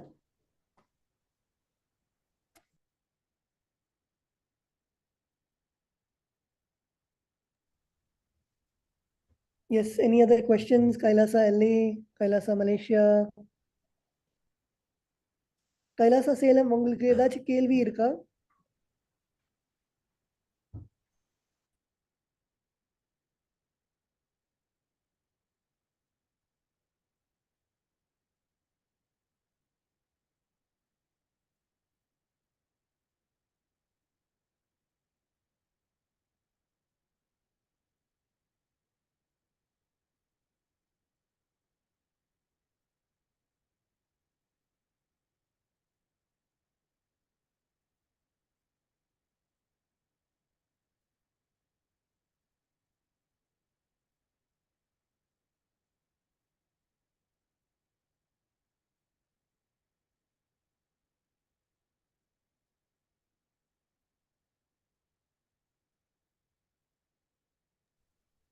Okay, if nobody has questions, let's come to the end of today's session. So please settle down in your yoga mats and sit in a space of deep, restful awareness. Close your eyes. Bring your hands to the Atmanjali Mudra in front of your heart center. Visualize Swamiji in your third eye. And let's end the session with the Purna Mantra.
I welcome you all with my love and respect. Let you all open all your three eyes. Om Nityananda Paramashivoham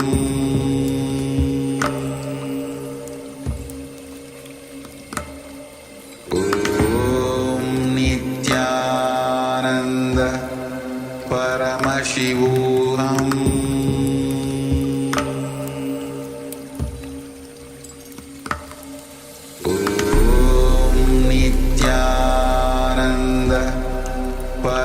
Paramashivoham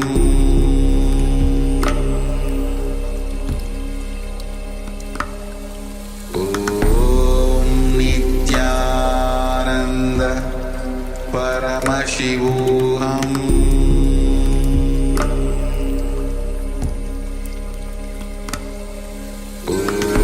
Om Nityananda Paramashivoham Paramashivoham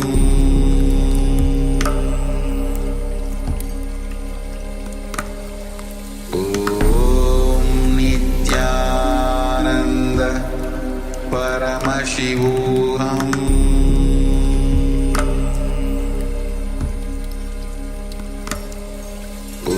Om Nityananda Paramashivoham Paramashivoham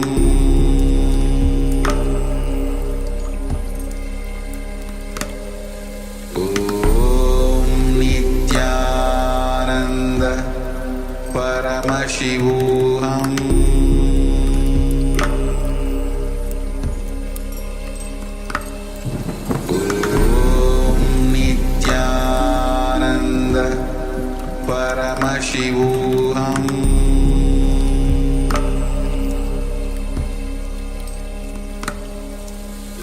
Om Nityananda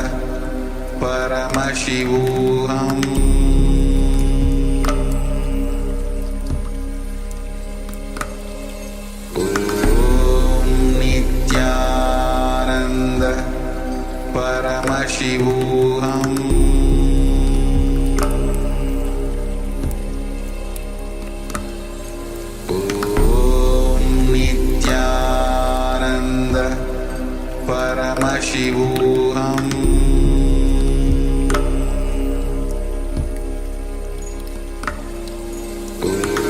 Om Nityananda Paramashivoham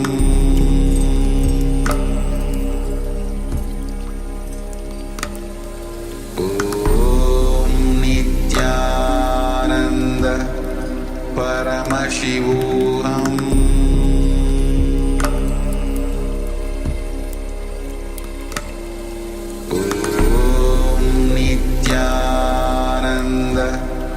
Paramashivoham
Paramashivoham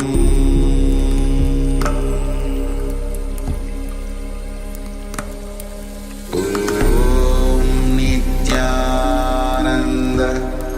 Paramashivoham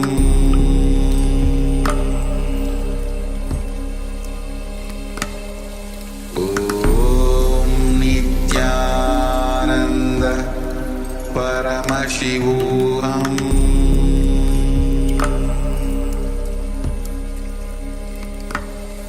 Om Nityananda Paramashivoham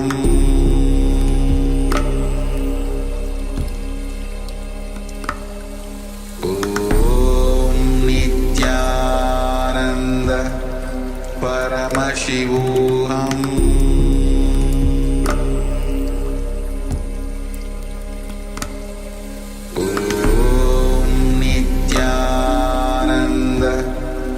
Paramashivoham Om Nityananda Paramashivoham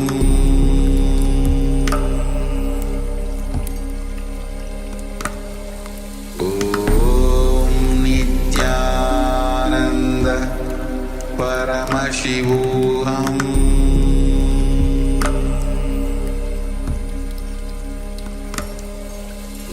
Om Nityananda Paramashivoham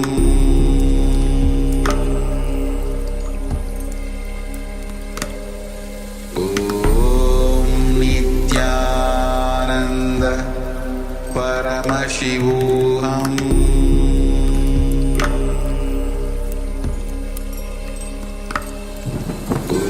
Om Nityananda Paramashivoham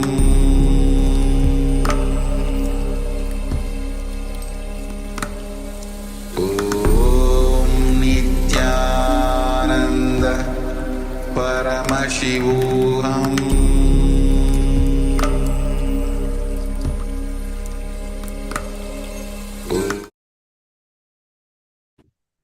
Nityanandam Paramasukadam Kevalam Jnanamurtim Dvandvatitam Gaganasadrisham Tattvamasyaadhilaksham Ekam Nityam Vimalamachalam Sarvadhi Sakshibhutam Bhavatitam Trigunarahitam Satgurum Tam Namami. Nityanandam, everyone. Nityanandam, good to have you all with us after this wonderful yoga session. I hope you all enjoyed the yoga. Yoga is fantastic for general health, for aligning your body to the cosmos, to get your body into the right frame, to allow for the superconscious energies that Swamiji is infusing in us to settle into our bodies. So it's the best way to start the day. And of course, on the side, there's also the health benefit of it. That just by practicing yoga, by stretching that little bit more, because your body gets into the right shape, into the right form, into the right alignment, the body just, you have so much health that is promoted through just by this reason alone. So Yes, yoga also massages your internal organs and pushes out all the tissues, so the stagnation in the lymphatic system, the blood flow, everything is well aligned. So we hope that you all had a great time during the yoga session and experienced some breakthroughs also. If any one of you would like to share your experience, you're most welcome to drop your comments here in the Zoom chat.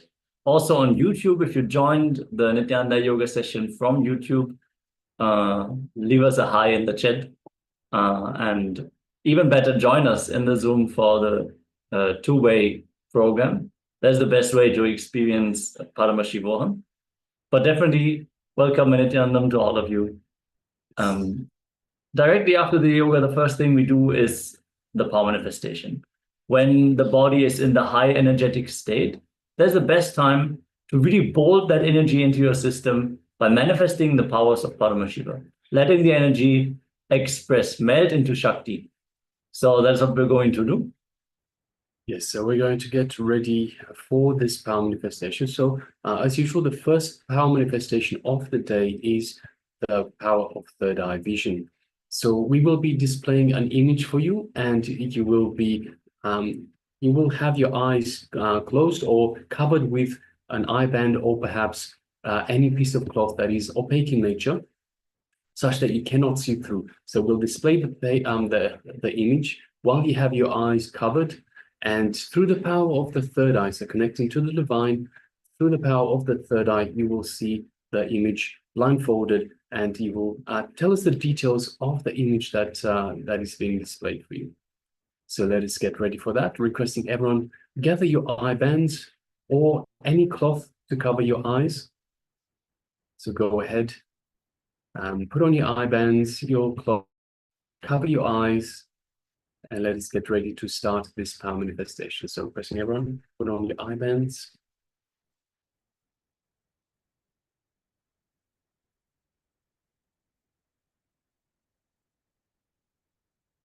So once again, requesting everyone, please put on your eye bands. So let's get ready for this power manifestation. Put on your eye bands.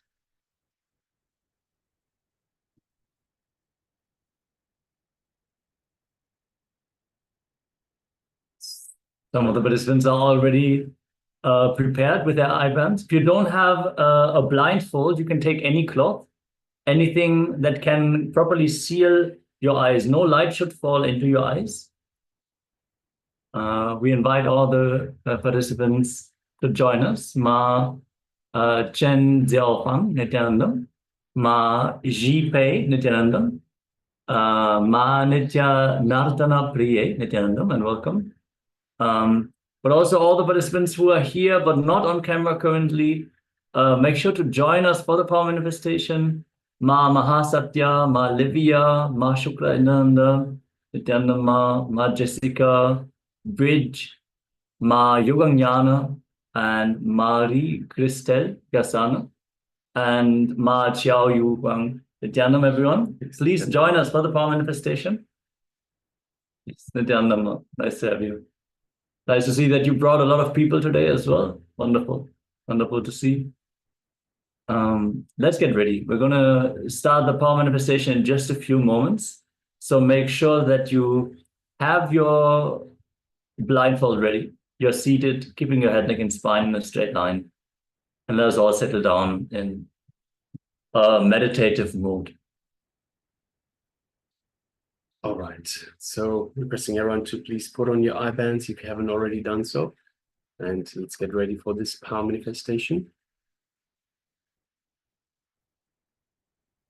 So sitting comfortably with your head, neck, and spine in a straight line.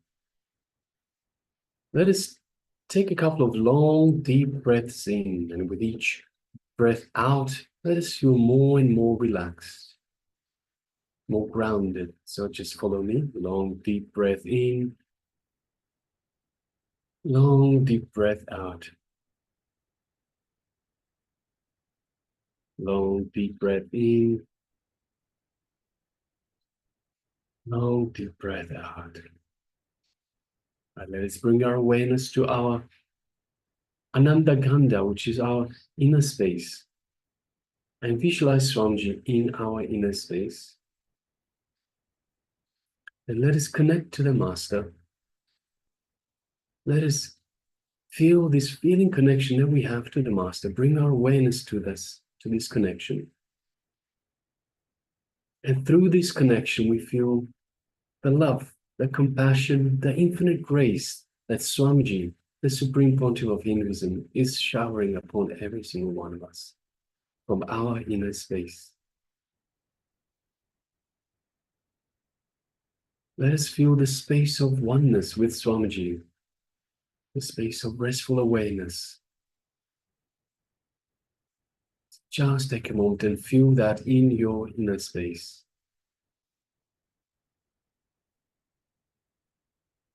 Now let us bring our awareness to the third eye between the eyebrows. And let us visualize Swamiji in our third eye. And gently, just gently, let us gaze through our third eye into Swamiji's third eye. As we do so, we feel an energetic connection from the Master's third eye to our third eye.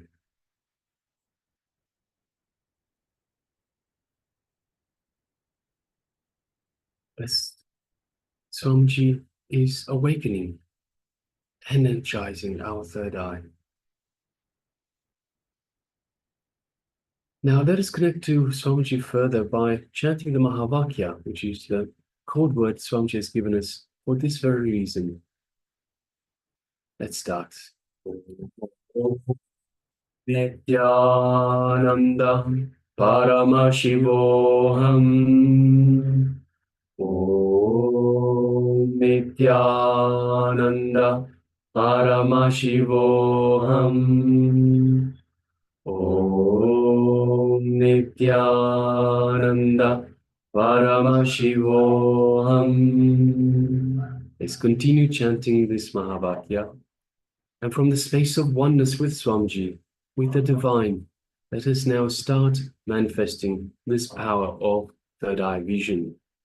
The image is being displayed for you now. Let us begin.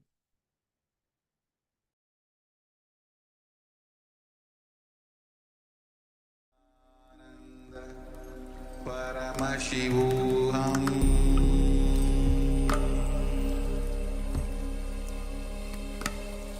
Om Nityananda Paramashivoham.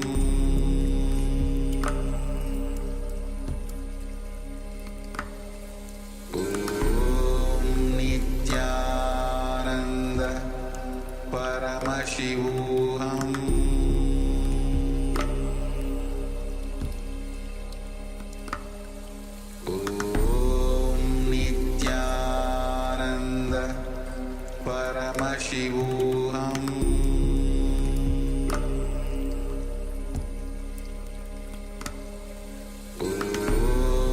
Nityananda Paramashivoham. Paramashivoham.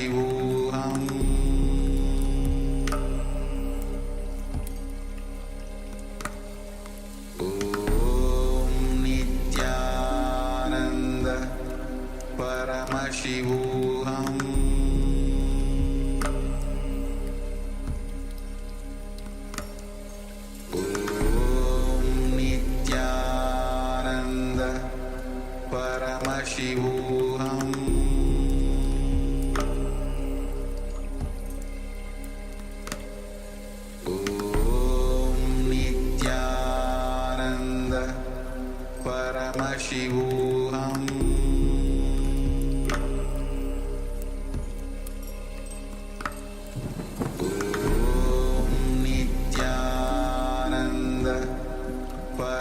Paramashivoham.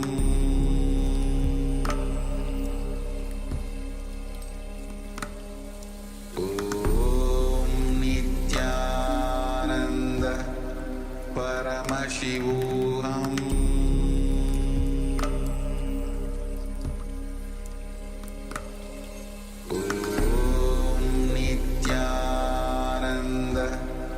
Paramashivoham.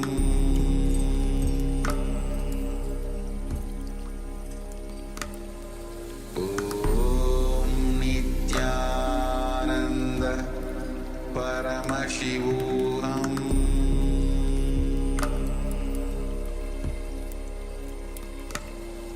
Om Nityananda Paramashivoham.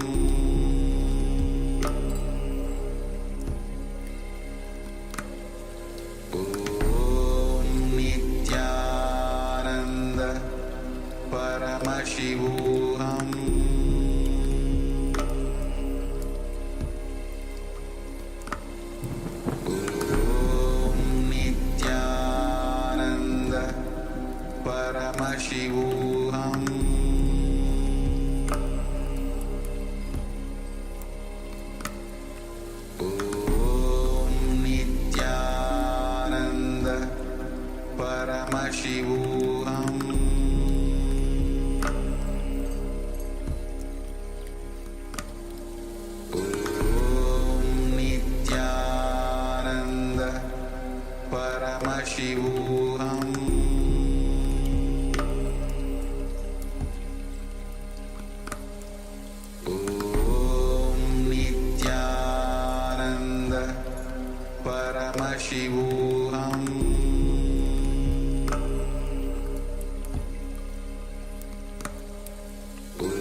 Paramashivoham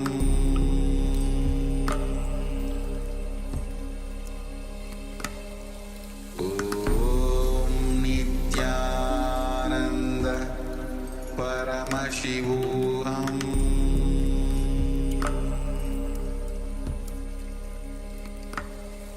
Om Nityananda Paramashivoham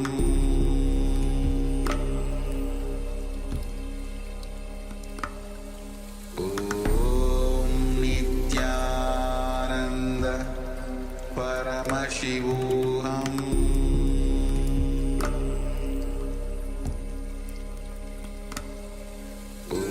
Om Nityananda Paramashivoham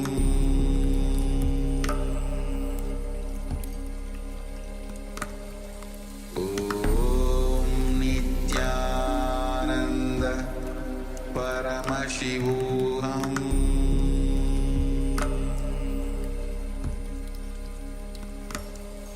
Om Nityananda Paramashivoham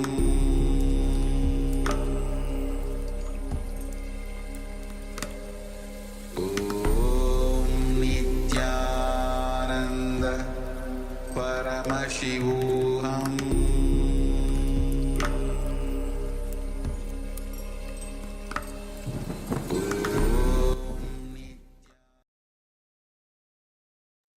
Yes, slowly, very slowly, you may remove the eye bands and gently let the light come back into your eyes. And once your eyes have readjusted for the light, take a moment and share with us what was revealed to you in your third eye. So the details of the image that we displayed for you for this first round of power manifestation. Please go ahead and share. And once again, requesting everyone that is with us that hasn't got the camera switched on to please switch on your cameras. Ma Mahasatya and Paramasatya, Ma Jessica, Bridge. So participant labeled as Bridge. Ma Yoganyana Nityananda, Ma Marie Christelle Gasana, Ma Chiao Yu Wang. Requesting please switch on your cameras. And also we have a participant with the label iPhone. So requesting everyone, please make sure you have your name as label, so we know who we are speaking to. So you also know who we are addressing. So meanwhile, let's share what was revealed to you in your third eye for this round of power manifestation. Yes, thank you, Ma Yoganyana.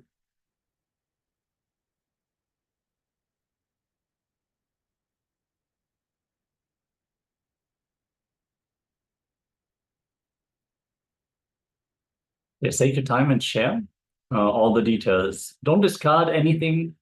Even if you feel, oh, how can this be related? Surely this will not be there in the image. Don't judge anything that you have experienced in your inner space during the power manifestation. Just share it, express it, and then we can verify. We'll show, okay, Ma Jipe is sharing story, but no any image showed up. Not a problem, Ma. Thank you so much for sharing. Thank you, Ma.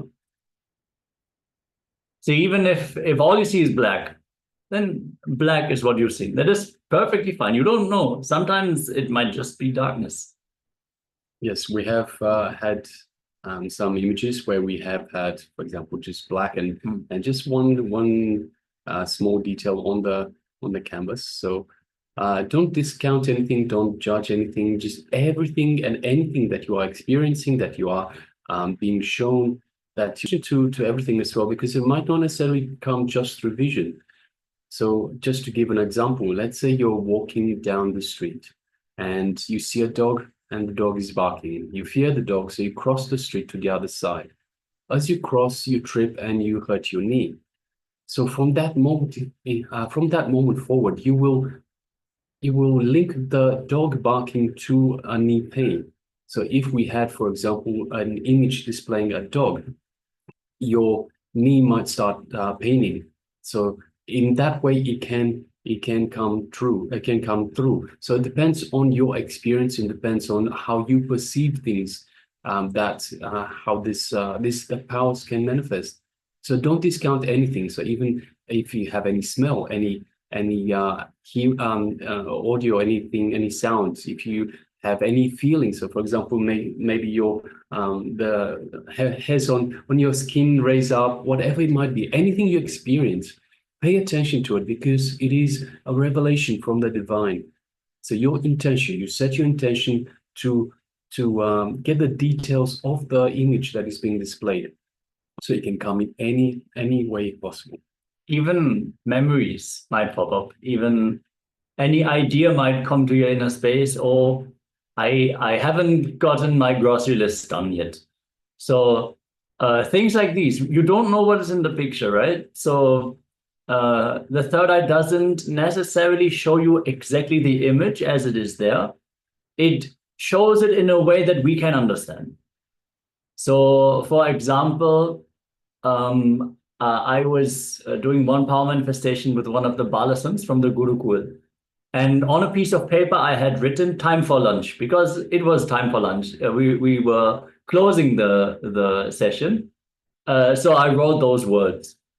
And he had his eyes blindfolded and was reading through his third eye. And he got it exactly right. And I asked him, so what did you see? How was it experienced by you? Did you see the words? And he said, no. First, I saw a clock. And then I saw food. I saw a plate of food. And internally, I put it together as time for lunch. So he got the exact words that I had written down, but he didn't see them. So we just need to be in a space of listening to what is happening in our inner space. And in this way, the third eye communicates to us. Yes, so we have further sharings. We have Ma Yang Yan Hong that shares a white sky with many tall silver buildings. There are also short white houses, asphalt road, and a telegraph pole, and a bus. Yes, thank you very much for sharing. Thank you for sharing. Chase Young is sharing, I see an old picture, one old man and one old car. Thank you for sharing. Thank you for sharing. Ma Lydia shares old book. Yes, thank you very much for sharing, Ma. And Wong Chi-Tsin is sharing Galaxy. Wonderful.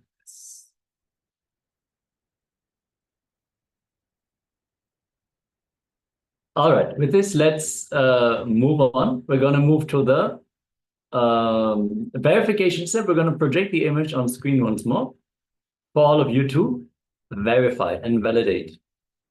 Yes, as you can see, it is a city skyline, so a busy city skyline. We can see quite a few tall buildings, some shorter buildings, and yes, you can see the sky is a few different shades. Starts off with light purple all the way through to pink to yellow, and some white in there as well. So it looks like the sun might be going down. We see, of course, the tall buildings, pillars.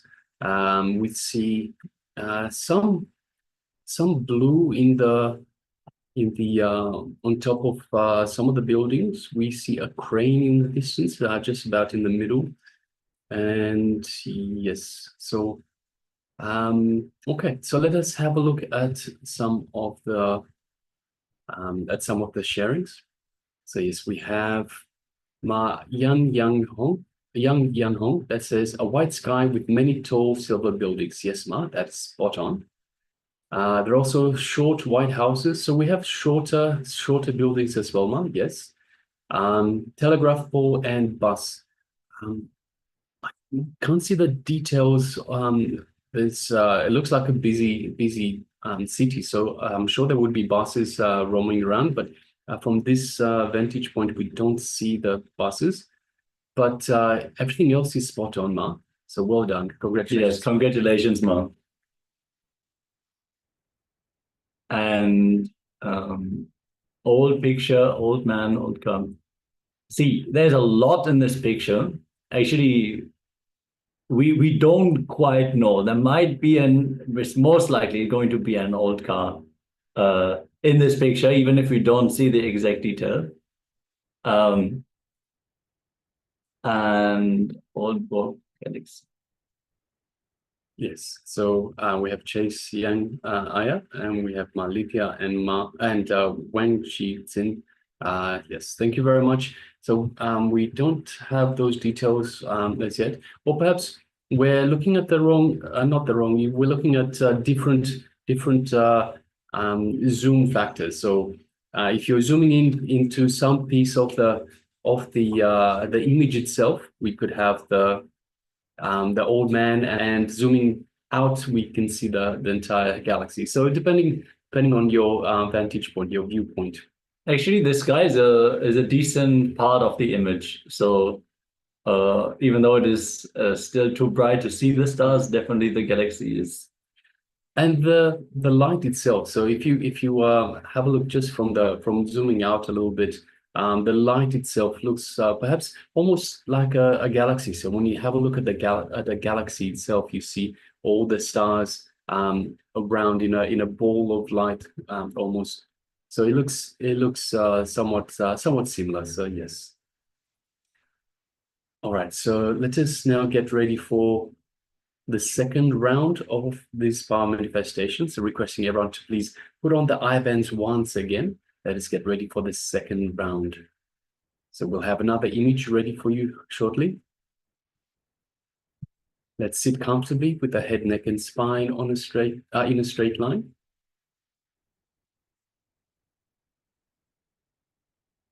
So make sure everyone has the eye bands on once again. Yes. And sitting comfortably, head, neck, and spine in a straight line. Let us once again bring our awareness to our inner space. So in the Ananda Gandha, just below the heart center, let us visualize Swamiji in our inner space. Just by mere remembrance of the Master, invoke Swamiji in our inner space, our Ananda Gandha. The Ananda Gandha is the space that Swamiji has initiated us in to connect to him. So let us do just that. Let us connect to the Master and feel this feeling connection that we have to the Master, the Supreme Pontiff of Hinduism, living avatar and incarnation of Paramashiva himself. Through this feeling connection, let us feel the love, the compassion, the infinite grace radiating from Swamiji, showering all of us from our inner space.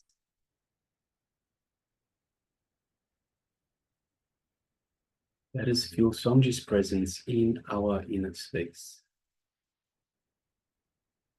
Let us feel the space of oneness with Swamiji. We are one with Swamiji, the Supreme Pontiff of Hinduism.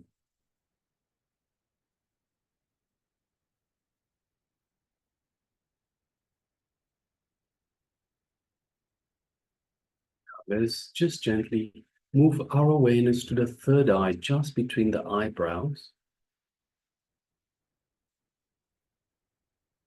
And let us gaze through the third eye into Swamiji's third eye. So let us visualize Swamiji in our third eye and lightly gaze through our third eye into Swamiji's third eye.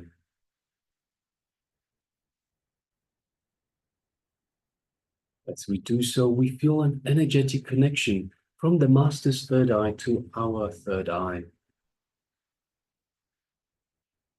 We feel a light buildup of energy, buzzing sensation in our third eye. As Swamiji is initiating, awakening, and energizing our third eye. Just take a moment and feel all of that in your third eye.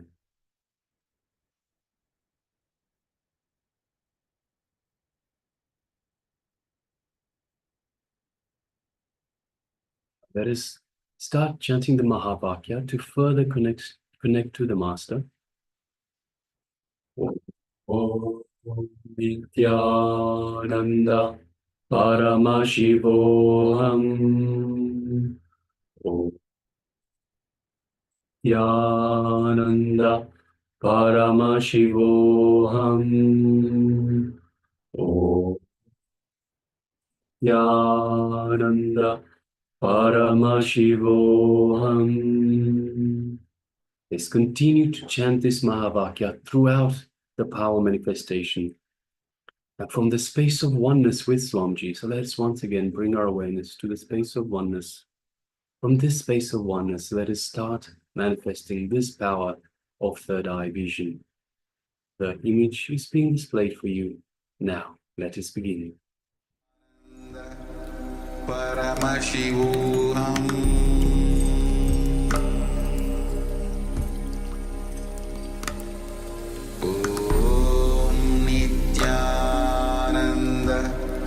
Paramashivoham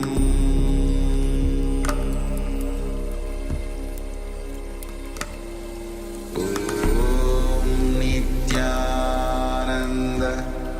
Paramashivoham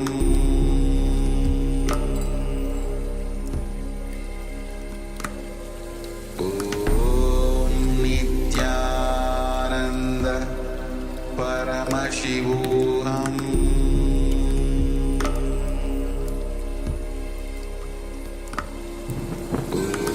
Om Nityananda Paramashivoham Om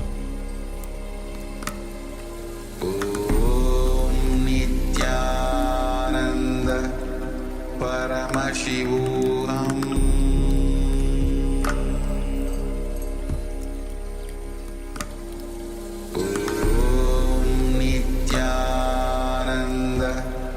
Paramashivoham Paramashivoham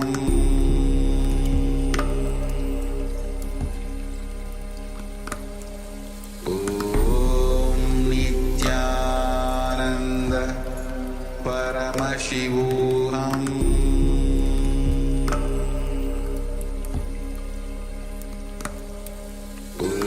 Om Nityananda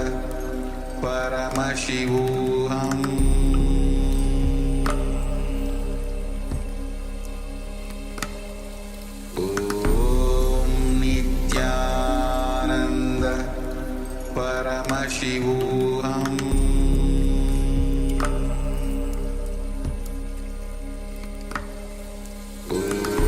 Om Nityananda Paramashivoham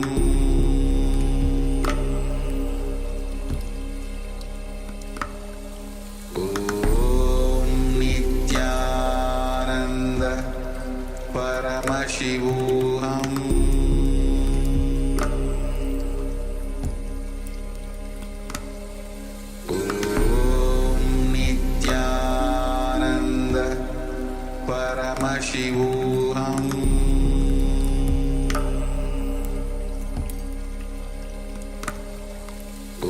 Om Nityananda Paramashivoham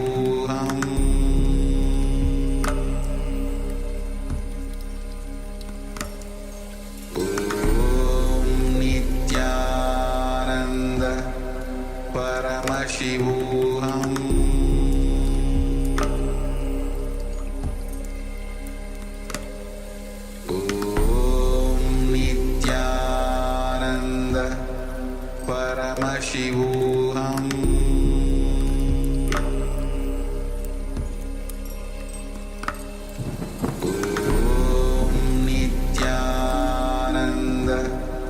Paramashivoham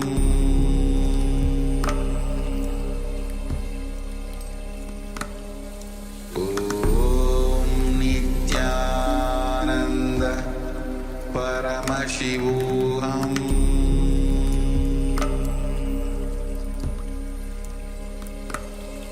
Om Nityananda Paramashivoham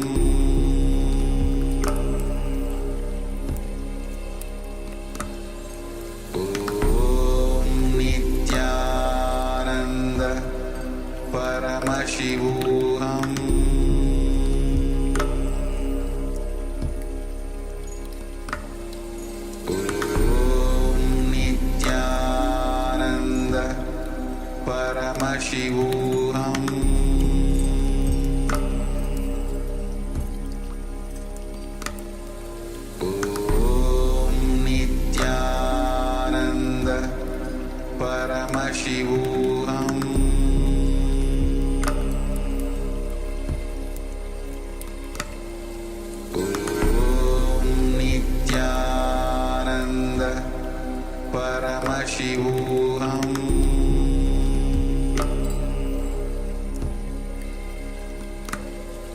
Om Nityananda Paramashivoham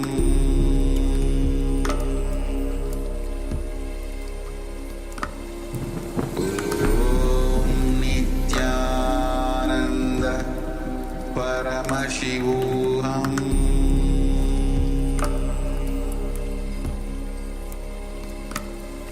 Om Nityananda Paramashivoham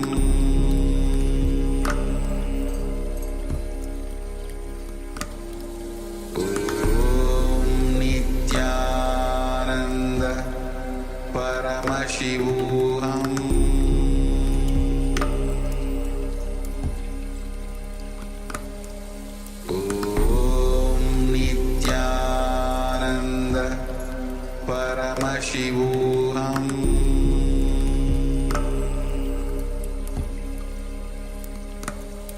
Om Nityananda Paramashivoham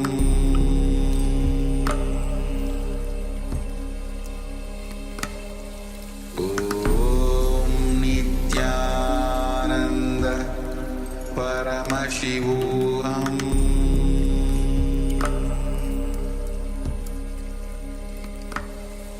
Om Nityananda Paramashivoham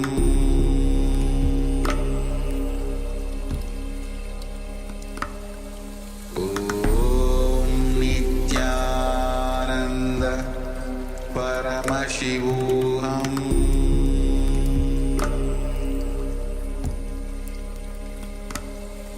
Om Nityananda Paramashivoham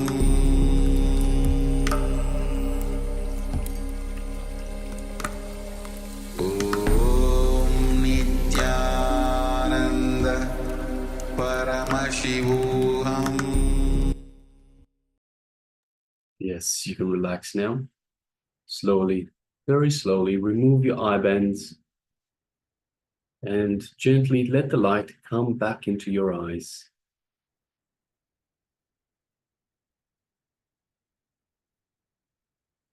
And once the light has adjusted for your eyes, take a moment and share with us what was revealed to you in your third eye. For this second round of power manifestation, the power of seeing images blindfolded, power of third eye vision. Let's take a moment and share. We also invite again all the YouTube viewers to share your experience as well. And if any one of you has any questions, please go ahead and leave them here in the chat. We're going to have various power manifestation rounds throughout the day. After the yoga and after the darshan, first thing is always blindfold reading, seeing images blindfolded. We have one message from someone called Original Love. Yes, Nityanandam. Nityanandam.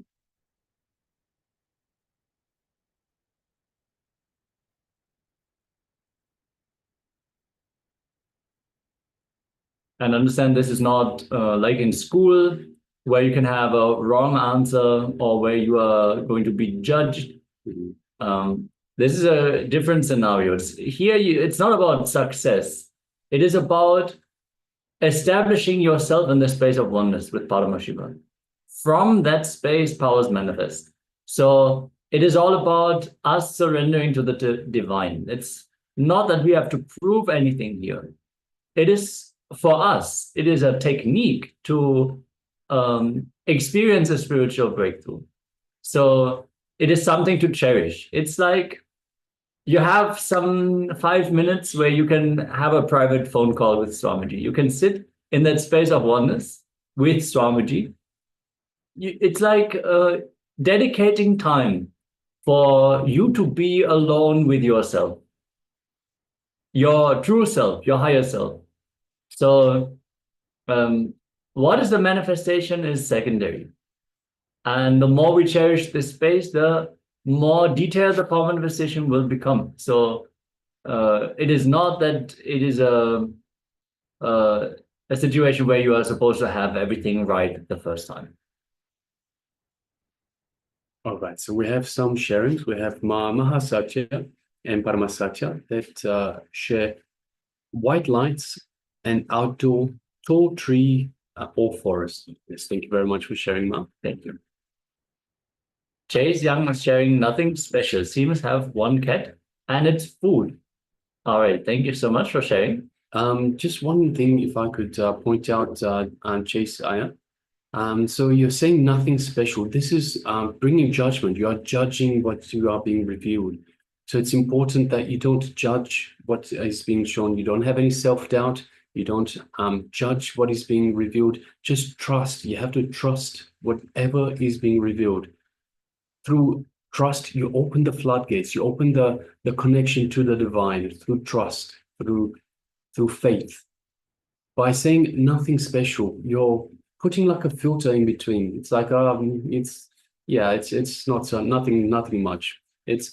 You are putting a filter, you are putting a barrier in between this flood that is supposed to be coming through, Aya. So let us have a look at the way we express as well. Let's have a look at our attitude towards this. So as Maharaj has pointed out, this is our connection to the divine. So the power manifestation is just the result. The important thing is the connection to the divine.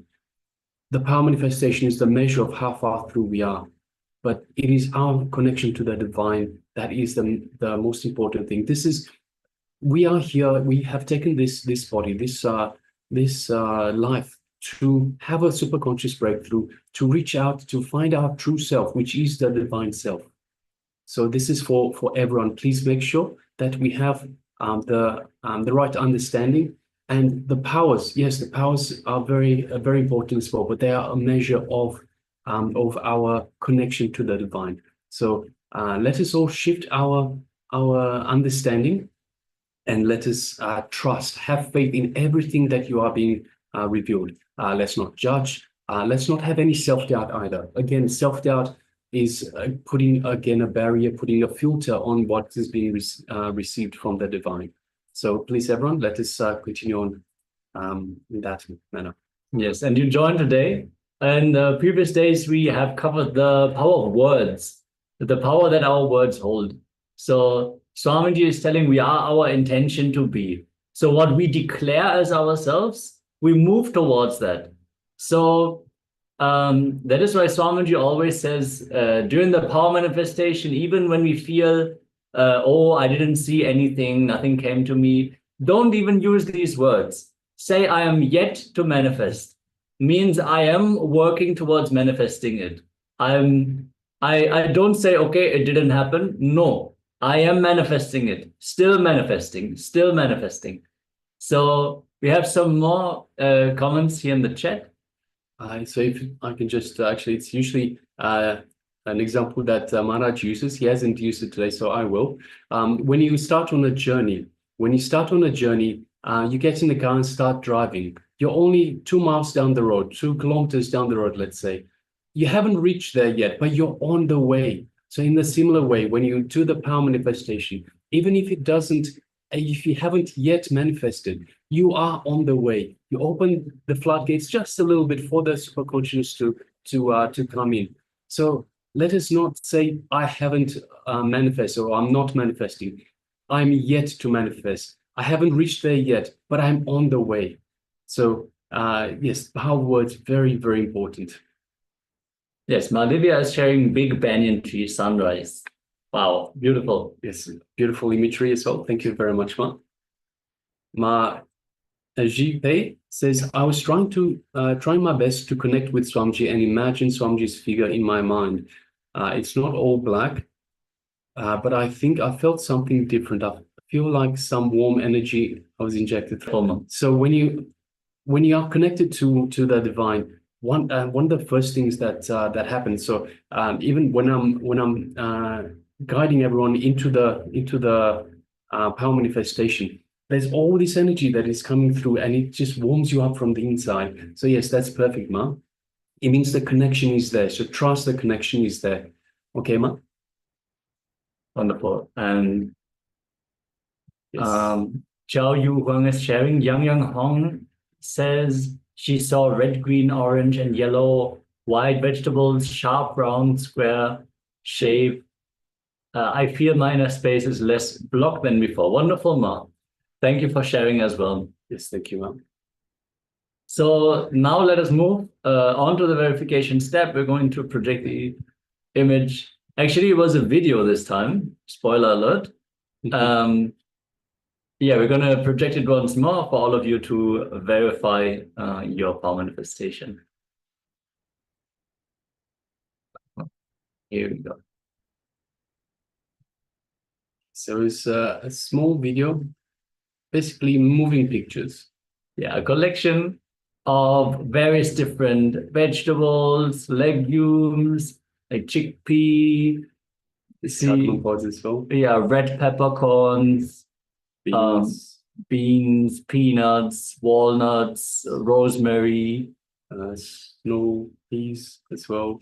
There's cauliflower. No, this is Romanesco. Romanesco, okay. There's cherry paprika, tomatoes. cherry tomatoes. Wonderful. Rock salt, pink rock salt. Chilies. Yes. Lettuce. More paprika. Potato. A lot to see in this image. Very tasty. And some pumpkin or something? Possibly. Maybe. Yeah. Yes. Yes, so let's have a look once more. All right, so we have Mahasatya and Paramasatya that says, I saw white lights and outdoor tall tree or forest. So we don't have the tall tree or forest. We have a forest of fruits. There was, fruits, vegetables. We have a big collection of fruits and vegetables. Some leaves were there though. On the Leaves, potato in the top, there was some little stick, some branch was there. And white lights. We had a lot of white in there as well, Ma. So yes, thank you very much for sharing, and thank you. Congratulations for manifesting, Ma. Yes, Chase Young had shared cat and its food. So food is definitely present here. Like it's actually all food. We don't know if a cat is present in that house. Sometimes the emphasis that we experience during the power manifestation is not what is the main focus of the picture, but we see deeper insights also. In the power manifestation, we can always not only see what is visible to the two eyes, but also we get context. So what is actually happening in that space? So, and a lot of times when we have the remote scanning power manifestation, we put a number of objects here in front of us, but then the participants are able to see the wider picture. So sometimes we've got an object that's just off to the side, and they pick up on that as well. So yes. So I don't know. Maybe there is a cat. Yeah, but food is definitely there. Aya. So congratulate and celebrate. That is most important. Yes. All right. We have Ma Yan Hong that says red, green, orange, and yellow, white vegetables, sharp, round, square shape. Yes. Very much. Everything is there, Ma. Absolutely, Ma. All the vegetables, all the different colors, all different shapes, round and square. Yes. Thank you so much for sharing, Ma. Well done. And congratulations for all the participants who manifested the power, and also for all the participants for abundance, rich feeling. Wonderful. Wonderful. It is definitely an abundance of food. Yes. So I wouldn't say no to all of this. We want to thank all the participants who joined and manifested, and to all the participants who are yet to manifest, go ahead. We're going to have more power manifestation rounds throughout the day. We also have Ma Chen Xiao Fang that says, I didn't see anything, but I had a strange feeling around the area of the third eye. Yes, Ma. So when we start manifesting these powers, because there's a lot of energy that is in the area of the third eye. So that's what you are feeling, Ma. So it's a process. It's a progress. So don't be discouraged, Ma. You're on the way. Just like we said earlier, when you start when you start traveling towards another point that's a few miles away, when you first get in the car and just start driving, you haven't reached there yet, but you are on the way. So similarly, Ma, it's a process. So it is part of the process, having the feeling around the third eye. So don't be discouraged. Continue on, and we will get there, Ma. Yes, and make sure to bring awareness to what are the sensations that you are going through. This itself will open up the listening space to receive the information also. So thank you all so much for sharing your experience in this power manifestation. And with this, we are actually going to enter into the first session of the day, which is going to be the first jnana. Today, we are going to learn everything about bhakti, the feeling connection. So related to the power manifestation as well. We're going to learn about the power that bhakti can have in our life. So let us all be in the space of deep listening and restful awareness. And just for those of you that aren't aware, bhakti is devotion. It is a bit more than devotion, but the translation to English is devotion. So let us all sit comfortably with the head, neck, and spine in a straight line, and let us get ready, bring our full awareness to Swamiji as he reveals on this very topic.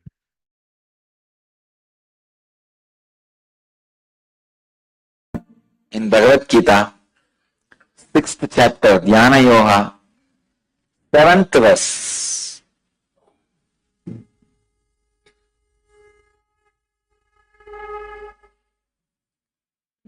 Chitatmana prashantasya paramatma samahitaha sitoshna sugadukhyeshu tatamanaapamanayoho. Translation: the one who has conquered the self, who has attained tranquility, the Supreme is already reached. Such a person remains in this state in happiness or distress, heat or cold, honor or dishonor. I'll give you the new translation also. The one who has subdued his self made out of patterns, and is firmly established in the supreme state, remains centered, whether in a cold or warm atmosphere, whether he is in a pleasant or unpleasant situation, whether he receives respect or is dishonored. Understand? Bhagavan is giving you a powerful technique. He is using a beautiful word, Sitoshna Samadukkeshu. Sita and Ushna, warm or cold, attacks you from outside skin. Sukha or Dukkha attacks you from inside skin. Understand? When you are feeling warm or cold, just sit and see what is happening outside your skin all over the body. Without branding, just see what is going on, how I feel. Don't name it as a cold or warm, pain or suffering. Just look. Something is going on. Let me see what happens, how that feeling touches my skin. After that, how the skin is processing that information, and how I am getting agitated or irritated for no reason, how I am responding to it. Why should I get agitated or irritated? Let's see how the nature responds to it. Sit with deep passions. In one day, you will master cold. Cold will not affect you anymore. Same way heat. Do Panchatapas, make a fire circle. It is very easy. Your height should be the diameter of the circle. That is the law. Your height is the diameter of the circle. Make the fire circle and sit. You will slowly start feeling the heat and it will increase within half an hour. Then just see what is going on in your skin. In 2 days you will master warm. Both will not be painful. Then come to the next level of experiment. When you are feeling unpleasant, just see. Unpleasantness is nothing but cold or warm which is working from inside the skin. If you look near the chest area, it will start. From inside the skin is being attacked. Warm and cold, heat and cold attacks you from outside skin.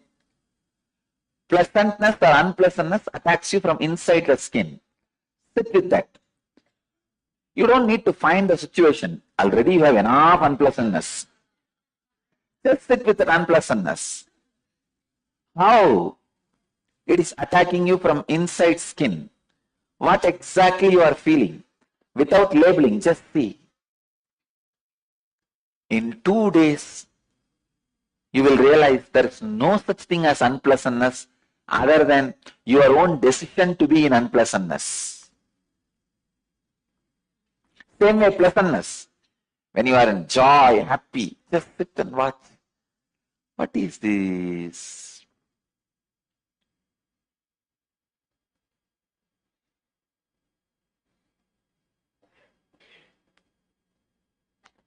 What is this pleasantness? Why it feels so expanded inside? Feel from your skin, inside the skin. You will master that state also. So pleasant or unpleasant attacks you from inside the skin. Heat or cold attacks you from outside skin.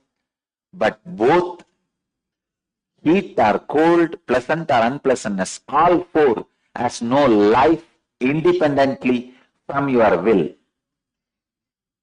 Understanding this is being centered on the supreme state. Please understand, your will gets contaminated when it connects itself with these four. Fortunately, these four has no independent existence. If your will does not support it, man who has realized it by experimenting with it is established in supreme state. He is called Paramatma Samahita, equivalent to the supreme consciousness. Such a simple, straightforward thing I tell you.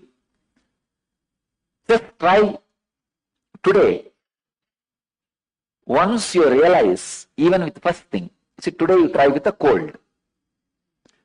The moment you realize the cold is not giving you any more suffering, you will have confidence to work with heat. Then work with heat. Do Panchatapas. Maybe 1 hour. 1 hour is more than enough. 2 days. If it is not happening in 2 sessions, just do 2-3 days, that's all. You will have confidence now. Wow, we won the second game. Then go for the third. Sit with unpleasantness. Don't change the sequence. Cold is to grasp, easy. Once you win there, you will have confidence to do next. Little subtle, the heat. Then you will have confidence next with the unpleasantness. Then you will have confidence to do with the pleasantness. Once you master that all these four does not have independent life over you other than your will's support. See, when you sit and start analyzing, you will understand it suddenly disappears, because the moment you analyze, your will stops supporting this aspect of life. You support the cold and cold-related diseases in confusion. You support heat and heat-related diseases in confusion.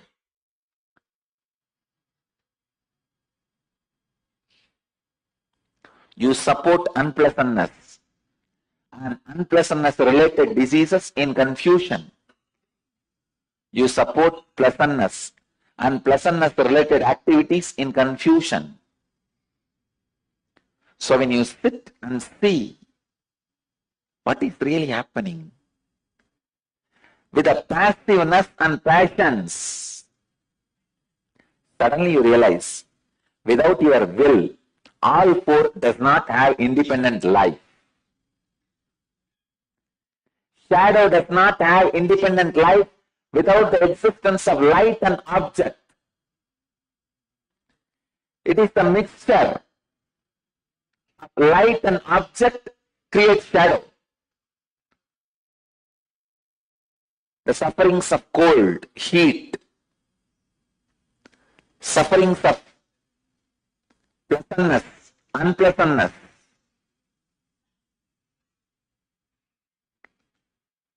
everything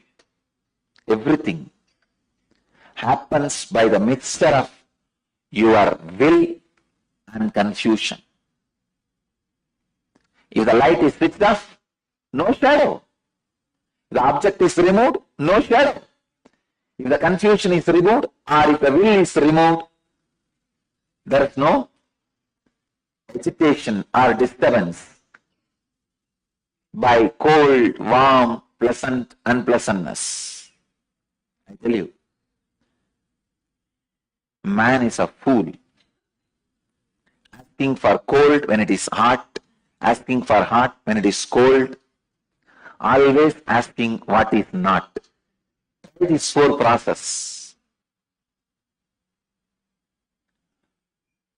In such a simple way, you can be centered on what Bhagavan calls Paramatma Samahitaha, centered on pure unclutching.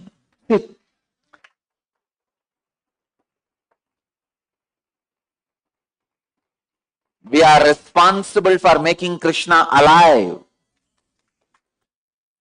Come on, 4 days. Only 2 hours a day. Come in the evening. Learn this and go. And there is no risk in this. If you sit with a heater or a air condition, even the risk of Panchatapas is not there. I told Panchatapas because that is the way I was brought up. You guys don't even need to bother about the Panchatapas. Fire. Even in fire you may say, no, there is a risk. What risk is there anyhow? These fellows, everything is a risk. If your time is not right, even by drinking milk you will die. If your time is right, even the poison, if you drink, you will vomit it. Even your attempt to commit suicide, you will not be able to be successful. Anyhow, with a heater or cold, AC, you can control the heat or cold. What is the risk? Unpleasantness and unpleasantness. Try. I tell you, this can get people out of all mental disorders and psychological disorders. I have done this. That is why I am telling you.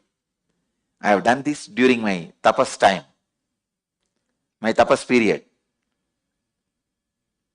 I'll go and sit in the hill during the daytime in the sun, just with one towel, the hip, work on that heat. How the heat does not touch me. Then in the night I'll sit in the hill itself. It will be really cold. And see how the cold does not work on the system. Then I'll fight with Raghupati Yogi. That's the only thing which will be unpleasant for me. See, my whole life, Only relationships I know is this Raghupati Yogi and Kuppammal, these few saints, sadhus. Never even once I felt psychologically connected to the blood family. So if I have to have some unpleasant moments, I'll go and fight with him. Some ideological fight. Raghupati Yogi is Yogi and Kuppammal is Vedanti. Between these two, there will be a huge fight. Ideological fight. Here body first, here mind first. And if I wanted to create fight with a Raghupati Yogi, I'll take up all the arguments of Kuppammal. If you want to fight with Kuppammal, I'll take all the arguments of Raghupati Yogi. But I tell you guys, these two have made me so rich in the spiritual knowledge. God, the wealth they added to me, only now I am realizing. And same way, when I want to experience that pleasantness, I'll take my Ramakrishna's photo and keep it in front of me and fan him. And there's a beautiful, very sweet story of Ramakrishna sung by one devotee. It's called Sri Sri Ramakrishna Bundi. And in English, it is called, and the book has been translated, The Portrait of Sri Ramakrishna. That's a very beautiful book. It is not factual. See, the Ramakrishna's biography, he wrote it more poetic way. He does not bother much about facts. He has not changed the facts. He is not telling lies. But he is singing in a very beautiful, sweet way that, oh, who came as Rama and Krishna? You came as Ramakrishna, but this time you did not steal and do all these naughty things of Krishna. But you are not so polite like Rama also. So from the beginning,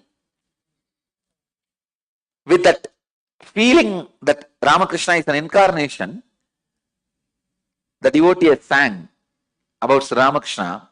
It's a very beautiful book. Still I can repeat it. It's, I think, 1000-page book. In Bengali verse form. I can repeat the whole thing by heart. Jai Jai Ramakrishna Vanja Kalpataru, Jai Jai Bhagavan Jagatir Guru, Jai Jai Ramakrishna Ishta Goshtikan, Jai Jai. It goes. Sobaya Sarene Renu Mageye Adam. You just have the book. I can repeat the whole 1000-page. I can continue even now. It goes on and on and on. It's a very beautiful, very juicy, sweet, loving way of Ramakrishna's biography described. That's one of the best things with which I experienced highest pleasantness. I'll have a small Singhasan and Ramakrishna's photo, and I have a small fan. Fanning him, I'll sit and sing these whole verses. And I have this book in the hand. Whole day I'll be sitting, and there's a tune to chant that. I'll sit and chant. One great elderly sadhu in Ramakrishna Mission, his name is Nandanandaji. He used to, I have seen him sitting and singing this verse with the tears in joy. And I picked up the habit from him only. I'll sit every day with him. He suffered with little deafness. So I served him, taking him to the doctor and taking care of him when he was old. He was a sadhu from Andhra, very sweet sadhu. So I used to sit and chant this. I picked up this habit from him. I listened to him very attentively, and actually I learned Bengali reading. So if I chant that book one day, it will take full day to chant 1000-page. At least next 2 months, I'll feel that I am in that heaven, and whole body will be sweet and pleasant. That whole throat will be filled with sweetness. Because it is his whole biography is chanted, the created, sung with so much of love, without being much bothered about the facts. It's a Purana of Sri Ramakrishna. So this Sadhu Nandananda Swami, he was about to die. As a tradition, when you are about to die, you have to give your whole, whatever you have, to the person who served you. It's a tradition. So this Sadhu suddenly said, I'm going to die tomorrow. Guru Maharaj has appeared. What will I give you? I said, you don't need to give me anything. You are a Sadhu, that's enough. You bless me. Then he said, I accumulated one thing in my life. The biggest wealth I accumulated is, whenever I read this Sri Sri Ramakrishna Bundi, I go to Samadhi, an ecstasy. I give you this Bhava Samadhi as my gift. He gave me.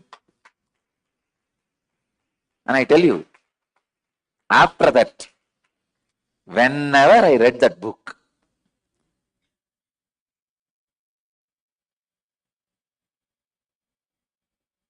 God, and that sweetness,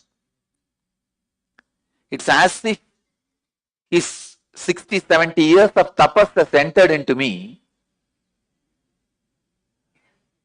If you read some book 60, 70 years and be in the ecstasy, that whole bhava, the depth of the bhava, that whole depth of emotion has entered into my system, I could feel that same emotion just by his blessing. He said, I give you this gift of Bhava Samadhi. You take it. Because now it won't be useful anymore for me. See, once you leave the body, even your Bhava Samadhi will not stay with you. Only the Nirvikalpa Samadhis will stay with you. Less than Nirvikalpa Samadhi, anything you accumulated is not useful anymore for you. The English spelling is P-U-N-K-T-I.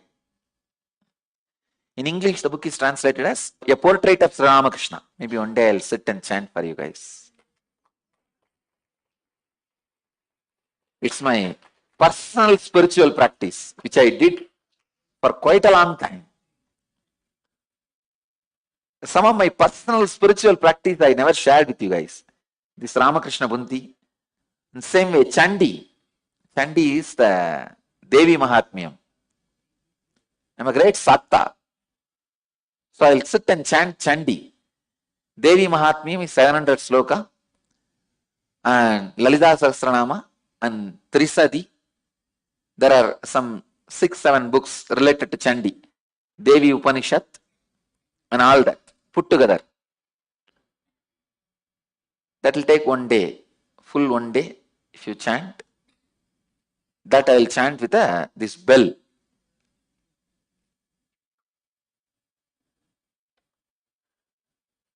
The same book in Bengali.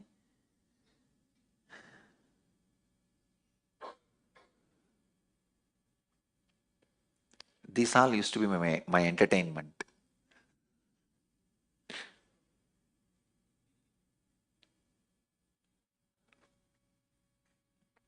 Anyhow, whether it is a heat or cold, pleasantness or unpleasantness, work with it. I tell you, even this pleasantness is not ultimate. Understand that. What I received from that Swami Nandananji is not ultimate. He himself can't take it when he is dying. That is why he gave it to me. Only unclutching, Nirvikalpa Samadhi will come with you eternally. But unfortunately, when you are training yourself, when you are practicing, you can't be all the time in Nirvikalpa Samadhi, unclutching. So all this Bhava Samadhi helps you to raise yourself to that level. Be in Nirvikalpa Samadhi or be in Bhava Samadhi with a person who is in Nirvikalpa Samadhi. That's all. Be unclutched or be clutched to a person who is in unclutching state. That's all. Being unclutched is Nirvikalpa Samadhi. If you are clutched to a person, being who is unclutched is Bhava Samadhi. In the beginning, Bhava Samadhi helps. Now I can remember all the verses. It's coming up. Yes, the same book. Sri Ramakrishna Munti. You guys can see this exact book. I just see whether if it is in Bengali, download. I'll read. If you have interest and intensity, you will find time for everything. Try all these 4. First, I wanted all our center heads. You guys try. Of course, I'm not telling devotees not to try. If all of you try, mainly the center heads, when you try, you will have the confidence and make a beautiful program and start teaching. Everyone can start doing this. For these things, you don't need very organized setup. Start reaching out even in these small ways. Helping people. I really wanted this kind. Hundreds of samyamas should be developed and made available from our campus. It should become a pilgrimage center for the people who want to study mysticism.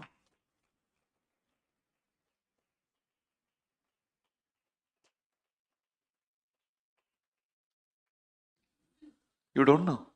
Just this 4 day, trying these 4 steps, working with cold, working with heat, working with unpleasantness, working with pleasantness. You will suddenly find a powerful key, tool to live your life. Crossing thousands of disturbances. Human beings can live a rich life if this kind of tools are accumulated. Just this one tool, I tell you, how rich it can make you.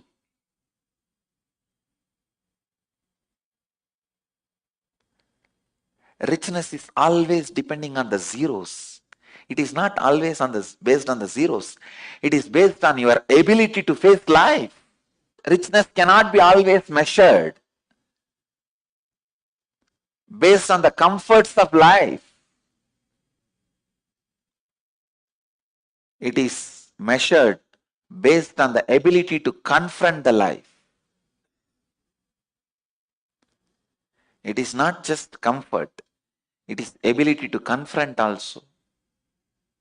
These are the tools with which you will be able to confront the life. I know many guys sitting on billions of dollars, even a small, very small, they are shaken completely. Ability to confront life, live the life.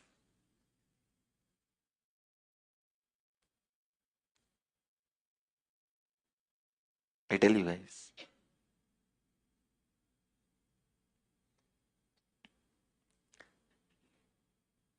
All our devotees should have mastered at least like this 5-6 samyamas.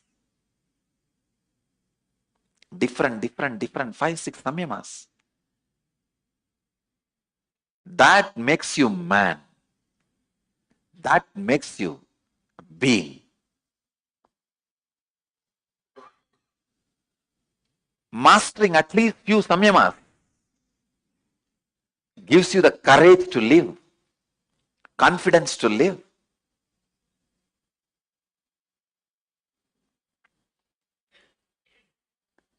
Courage which comes by inner richness is confidence. Courage which you get by outer richness is egoistic pride. Which comes by outer richness can be taken away from you any moment. Which comes by inner richness, nobody can touch it.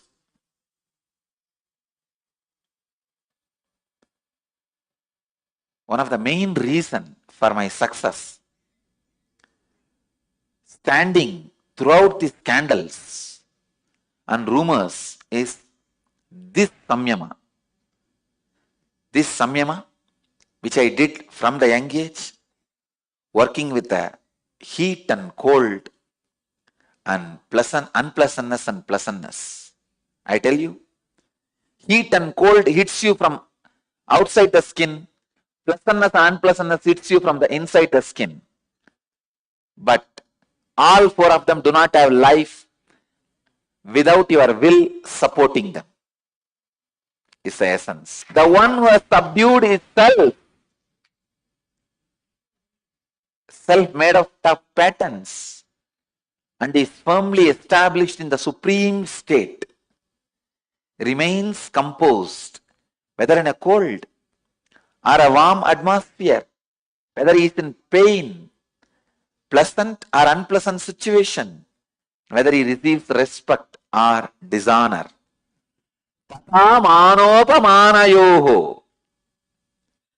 See, when you master the Sita, Ushna, Sukha, Dukkha, the Mana, Apamana does not touch you. You master it. I tell you, not for pride, I am the living example that Mana, Apamana did not touch me. Otherwise, one side, millions put flower garlands and worship. The other side, rowdies put chapel garlands and burn the effigies.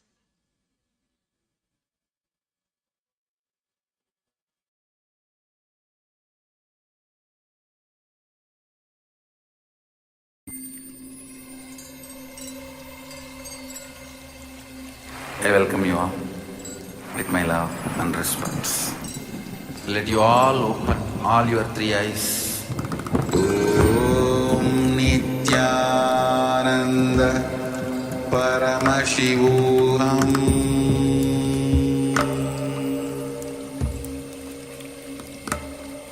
Om Nithyananda Paramashivoham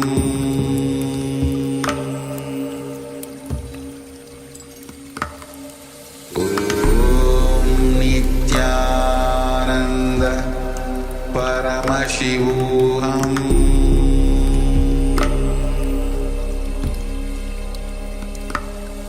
Om Nithyananda Paramashivoham Om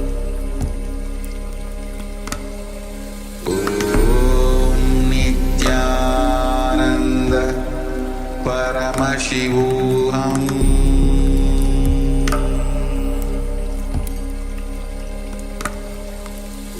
Om Nithyananda Paramashivoham Om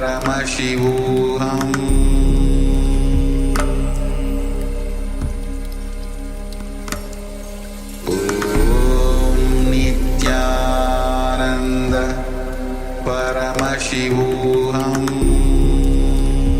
Paramashivoham Om Nithyananda Paramashivoham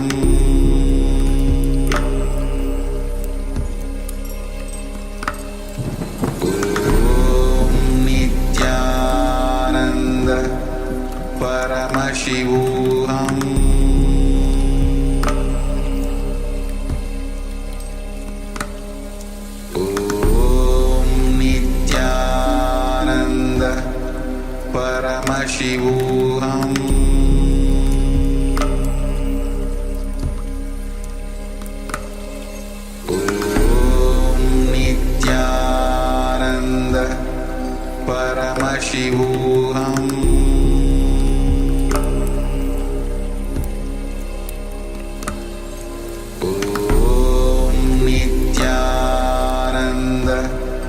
Paramashivoham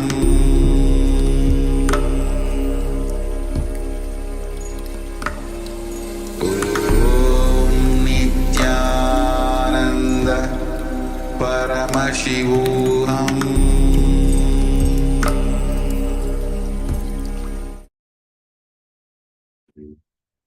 Yes. Welcome back. So after that wonderful revelation by the Supreme Pontiff of Hinduism, let us now move on to the next segment, which is a detox segment. Yes, throughout the program, we have various different detox remedies and health tips that can be easily integrated into your lifestyle. So Swamiji, the Supreme Pontiff of Hinduism, put a lot of emphasis on the importance of detoxification. So throughout our day-to-day life, we absorb various different toxins through the air, through our food. Maybe the food is treated. Maybe it has been packed in some material, which itself is toxic. Something comes through the clothes, through the drinking water, when we take the water from the pipe. So many different ways our body absorbs toxins. And some of it is not able to get rid of by itself. So detox is very important so that we can keep the body pure, we can keep it clean and healthy. So we have covered various different detox tips. This one is actually very simple, very straightforward. And this is related to healthy eating. Eating only before the sun sets. So in the Sushruta Samhita, one of the major scriptures of Ayurveda, it says human beings should eat only in the morning and in the evening. As per the Vedic injunction, food should not be eaten in between these two meals. This rule is equal to the rule of Agnihotra Vidhi, not to eat after the sunset, not to eat before the sunrise. This is the beautiful Shastra Pramana from the Sushruta Samhita. Yes. So how to manage false hunger? So false hunger is when your stomach is giving you signals, but you interpret these as hunger. See, every night when you fall asleep, you can keep a wet towel or a bag filled with ice cubes flat on your stomach. So when you keep it on your stomach, so this will help remove these false hunger symptoms, these false hunger notifications from the stomach. If you lie down, like you can see beautifully how you sleep into the dream. So when you put this wet towel on your stomach or the ice cubes on your stomach, when you lie down, you will just slip right into dream state and deep sleep state. So you will gain huge confidence to see the alternative states of your existence as well. So how does this help? Because when you have a restful awareness, you see your dream, you see your deep sleep during this transition period. You will have the guts to see all delusions that you manifested. Yes, we need to understand that many of the addictive patterns that we have, they actually come from the dream state. Swamiji has shared that whenever we are not able to come out of an addiction, it means we are actually addicted to the dream state itself. Many times when we feel there's a stressful situation or there's a problem we're not able to get to the root of, we just go to sleep before the problem is solved. It is like telling to our consciousness, I don't want to involve into this. I want to withdraw from this. So this starts settling in our system as a pattern, and it becomes part of our very muscle memory. And once it is in our muscle memory, it is like a nagging child. When you stand at the counter of a shop and they see the candy and they keep crying for the candy. It is like that. Once the pattern is in our muscle memory, it will call for us to act on it again and again. So once you got the taste for something, once you got hooked on something, the muscle memory will get activated again and again and again. So naturally, we can decide not to follow this, but it takes will persistence. It takes the dedication. So through various techniques, we are able to detox our muscle memory just like that. So without having to fight to get out of the addiction, we can treat it in various different ways. So this is one. We need to understand that if we eat too late after sunset, the sun energy is not present at that time. So our digestive fire is in a low period. So during this time, the digestion will not happen fully, and ama, as it is described in Ayurveda, will be formed. Ama is a kind of mucus substance which is partially digested food. And it will settle in our body. It will settle in our fat layers, settle around our organs, and even in our brain. It is what causes brain fog, sluggishness, tiredness, and boredom. And it has to be burned through intense heat. So intense heat can be created through intense yoga, through adjustment of your diet, various different ways, but it has to be done. So best is not to create armor in the first place. If we can eat in a way that our body does not create its own toxins, that would be optimal. So with this, we have covered the detox segment for today.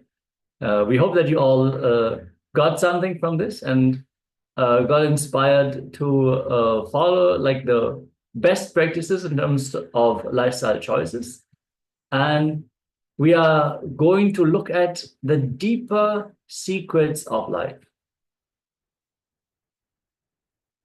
Yes, we're going to look at renouncing wicked urges which destroy the consciousness. And we're going to start that by having an exercise. It'll be a number of different steps, about three different steps, 4 different steps. For step number 1, requesting everyone please gather your pen and paper and just sit and describe your purpose. You can write down about 5, 6 points. So just sit down and describe your purpose. What do you see as your purpose in life? Yes, for the previous session, Mahasatya and Paramasatya are sharing. Thank you for the tips. Stay independent from the hunger, hot or cold. We will stay powerful. Don't eat before or after sunset. Put wet towel on the belly area to help relieve false hunger. It is the false hunger, which is acting as if you're hungry, but it is just a signal from the stomach. Most of the time when the stomach is cleaning itself, it gives some signals, and we interpret that as hunger and we dump more food into it. So we actually prevent it from cleaning itself. Yes, thank you for the summary, Mark. So let us move into this segment where we are going to have a look at our own purpose. Today is all about bhakti, the deep feeling connection, devotion to the divine. So Swamiji also very recently had shared about the secrets of blue zones. So those areas on the planet where people exceed the average lifespan. So places where people live extraordinarily long lives. And what they have found that they all have in common is that they all have a strong sense of purpose. Those people, they will live lives which is dedicated to a higher goal. So that purpose invigorates them, infuses intense prana into them, and it acts as a separate source of sustenance for their bodies. So it actually enables them to live longer than the average lifespan. Just as a side note, let us get ready and enter into this step. If you have any questions, what you're supposed to do, just sit and describe your purpose. At least 5 to 6 points everyone should write. What you feel as your calling, your reason for why you are here. We're going to project the slide on screen so you can read along as well. Make sure you have a piece of paper and a pen so you can perform this exercise.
Yes, let us now move on to the next steps.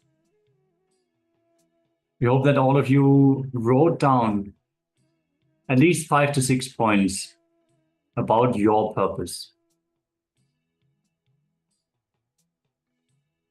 If you feel you would like to share what you have written down, you can go ahead and do so. If you want to keep it for yourself, that is also fine.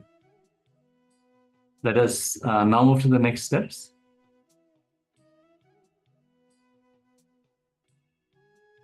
So, in the second step, it is about not assuming responsibility, not taking up the role you need to play in the life, being just afraid of life. This is what stops you from your purpose.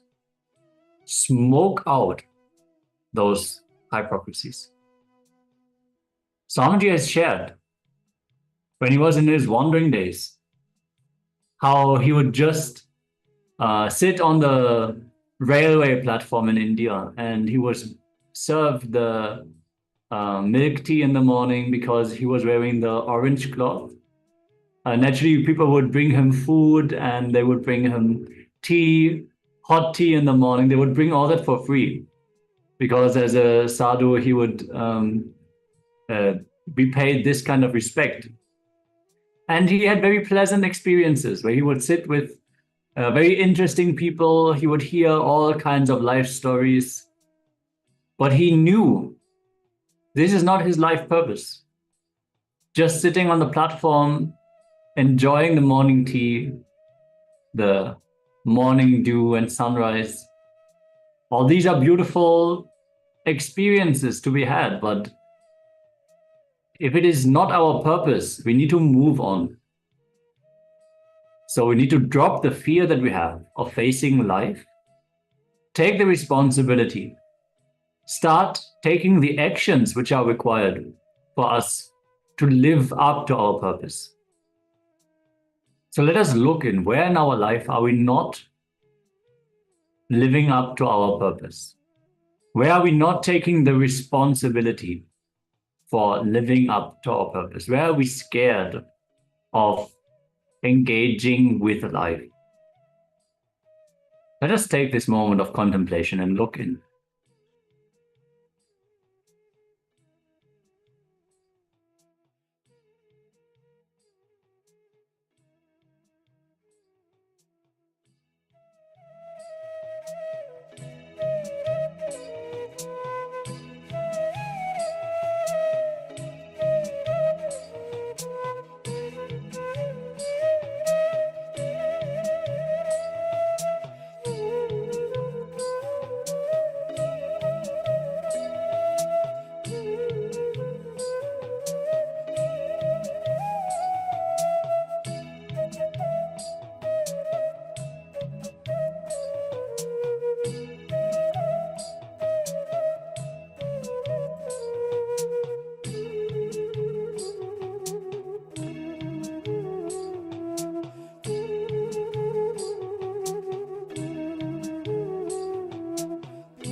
Yes, let us now move on to the third step. Understand that renouncing means understanding, and executing by realizing certain object or action or thought pattern is not conducive for the fulfillment of the mission that you have taken. So for the sake of your larger vision, of your mission and responsibility, giving up your whims and fancies and the loose way of thinking and acting is renunciation. So let us renounce all of these for the sake of our larger vision, our larger mission and responsibility. Let us give up the loose way of thinking and let us concentrate, bring our awareness to understanding and executing the actions that are towards the fulfillment of our mission that we have taken.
Yes.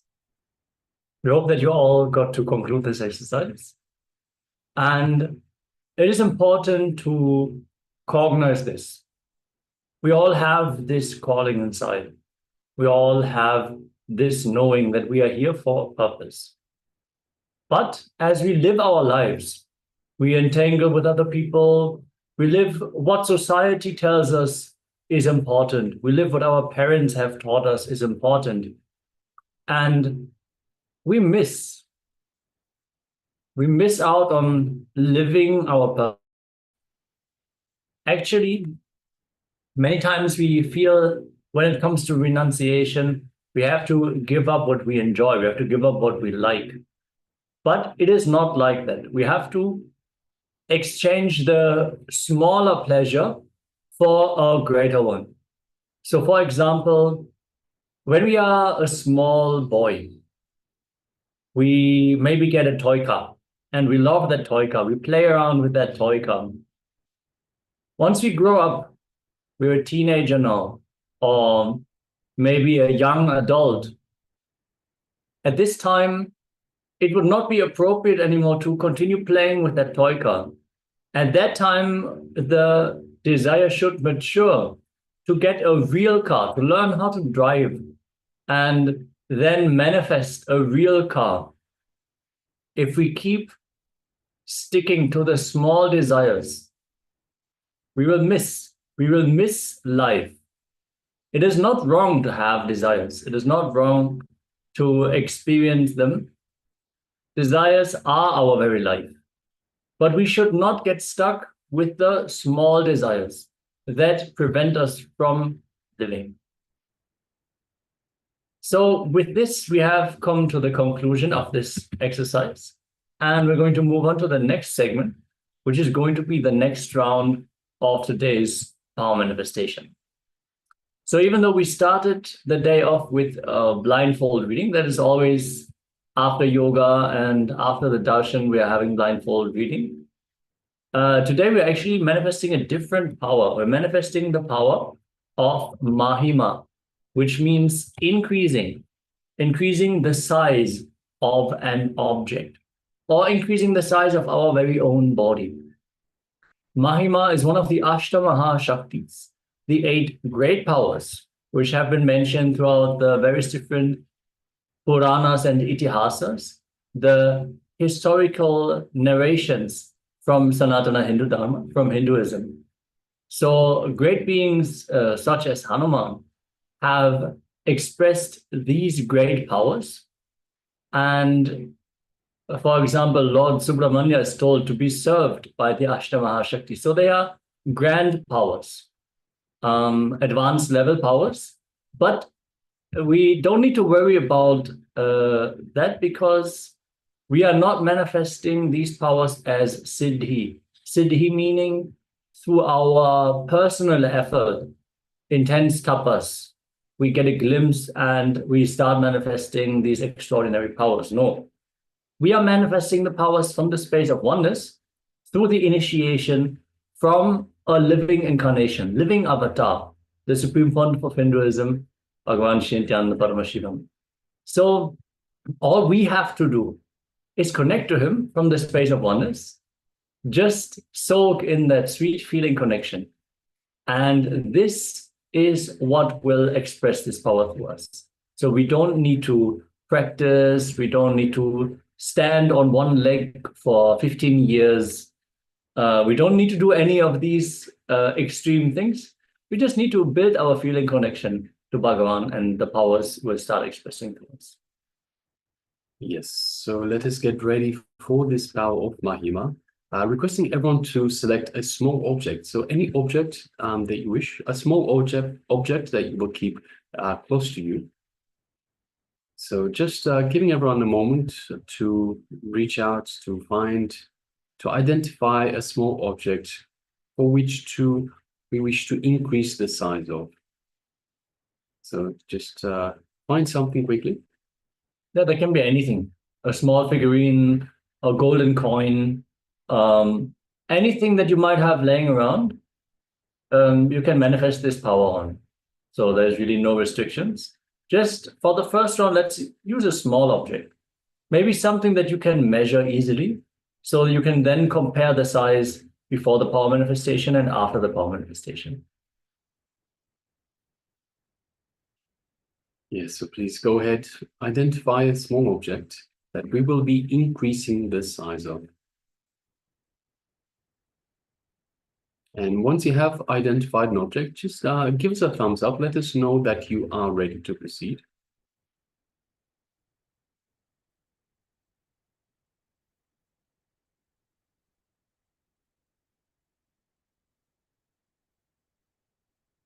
Any small object will do.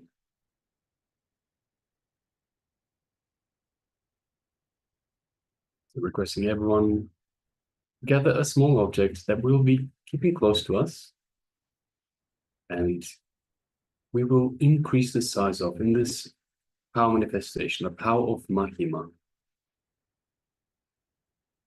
Okay, so once we are ready, let us sit comfortably with the head, neck, and spine in a straight line. And once again, bring our awareness to our inner space. You may close your eyes. When we close our eyes, we stop any visual distractions that are happening. So whether if we're somewhere where there's visual distractions, it helps to close our eyes so we don't get distracted from the power manifestation. When we get distracted, our mind starts interfering. And understand, the powers do not manifest from the mind. The powers manifest from the space of oneness with Paramashiva, with the divine. So let us block out visual distractions by closing our eyes. Let's sit comfortably with the head, neck, and spine in a straight line and bring our awareness to our Ananda Gandha, which is just below the heart center. And let us visualize Swamiji in our Ananda Gandha, in our inner space. Just the mere remembrance of the Master invokes Swamiji in our inner space.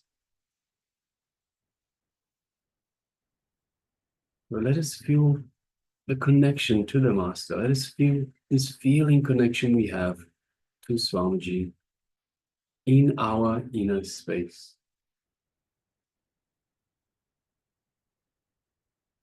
Feel the space of oneness with Swamiji in our inner space.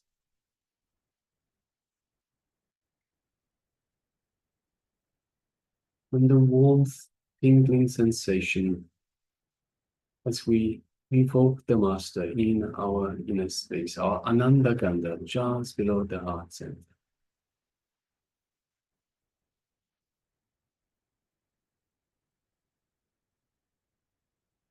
Now let us bring our awareness to the third eye, just between the eyebrows.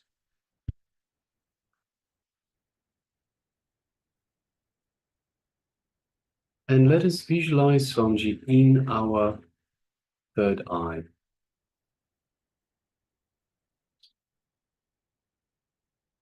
And through our third eye, let us just gently gaze into Swamiji's third eye, into the Master's third eye. As we do so, we feel an energetic connection from the Master's third eye to our third eye. Just take a moment and visualize that. And feel a light build-up of energy in your third eye. Light buzzing sensation in the third eye. As Swamiji is awakening and initiating your third eye.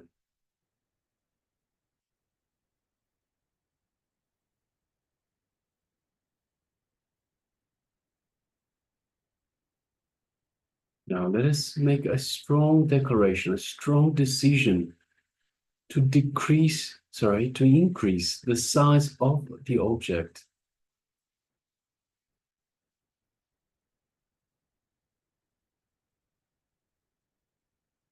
Let us make a strong declaration, strong intention It's the only intention, the only reality that we are willing to entertain, increasing the size of the object that is close to us.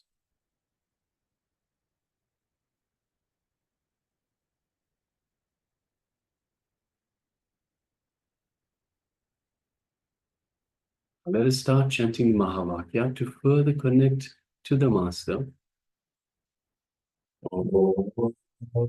Nityananda Paramashivoham. Om Nityananda Paramashivoham. Om Nityananda Paramashivoham. Yes, and from this space of oneness, continue chanting the Mahavakya, and from this space of oneness with Swamiji, with the divine, keeping the strong intention in our third eye, let us now start manifesting this power of the third eye, of Mahima, of increasing the size of the object that is close to us. Let us begin.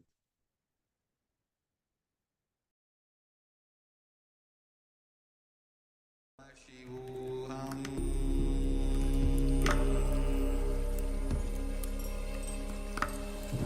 Om Nityananda Paramashivoham.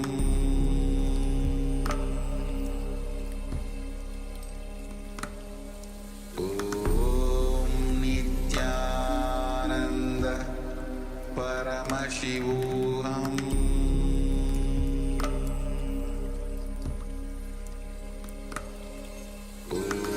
Om Nityananda Paramashivoham.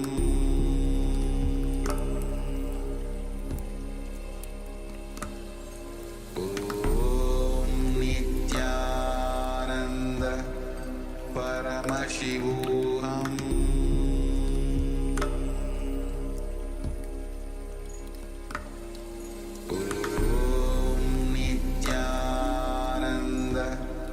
Paramashivoham.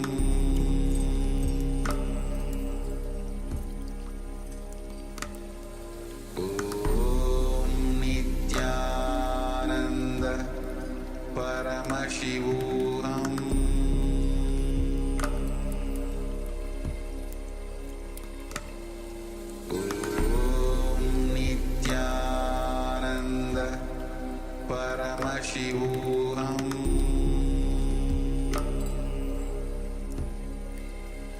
Paramashivoham. Om Nityananda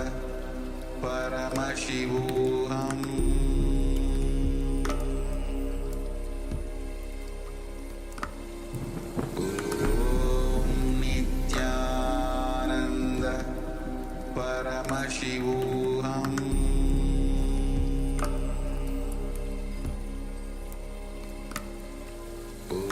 Om Nityananda Paramashivoham.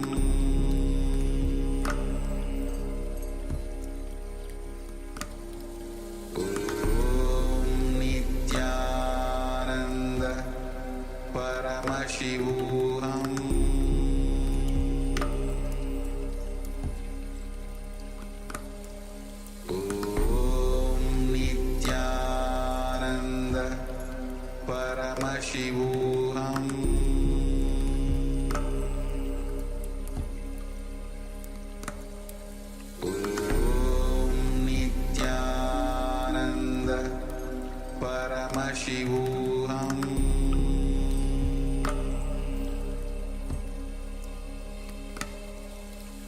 Om Nityananda Paramashivoham.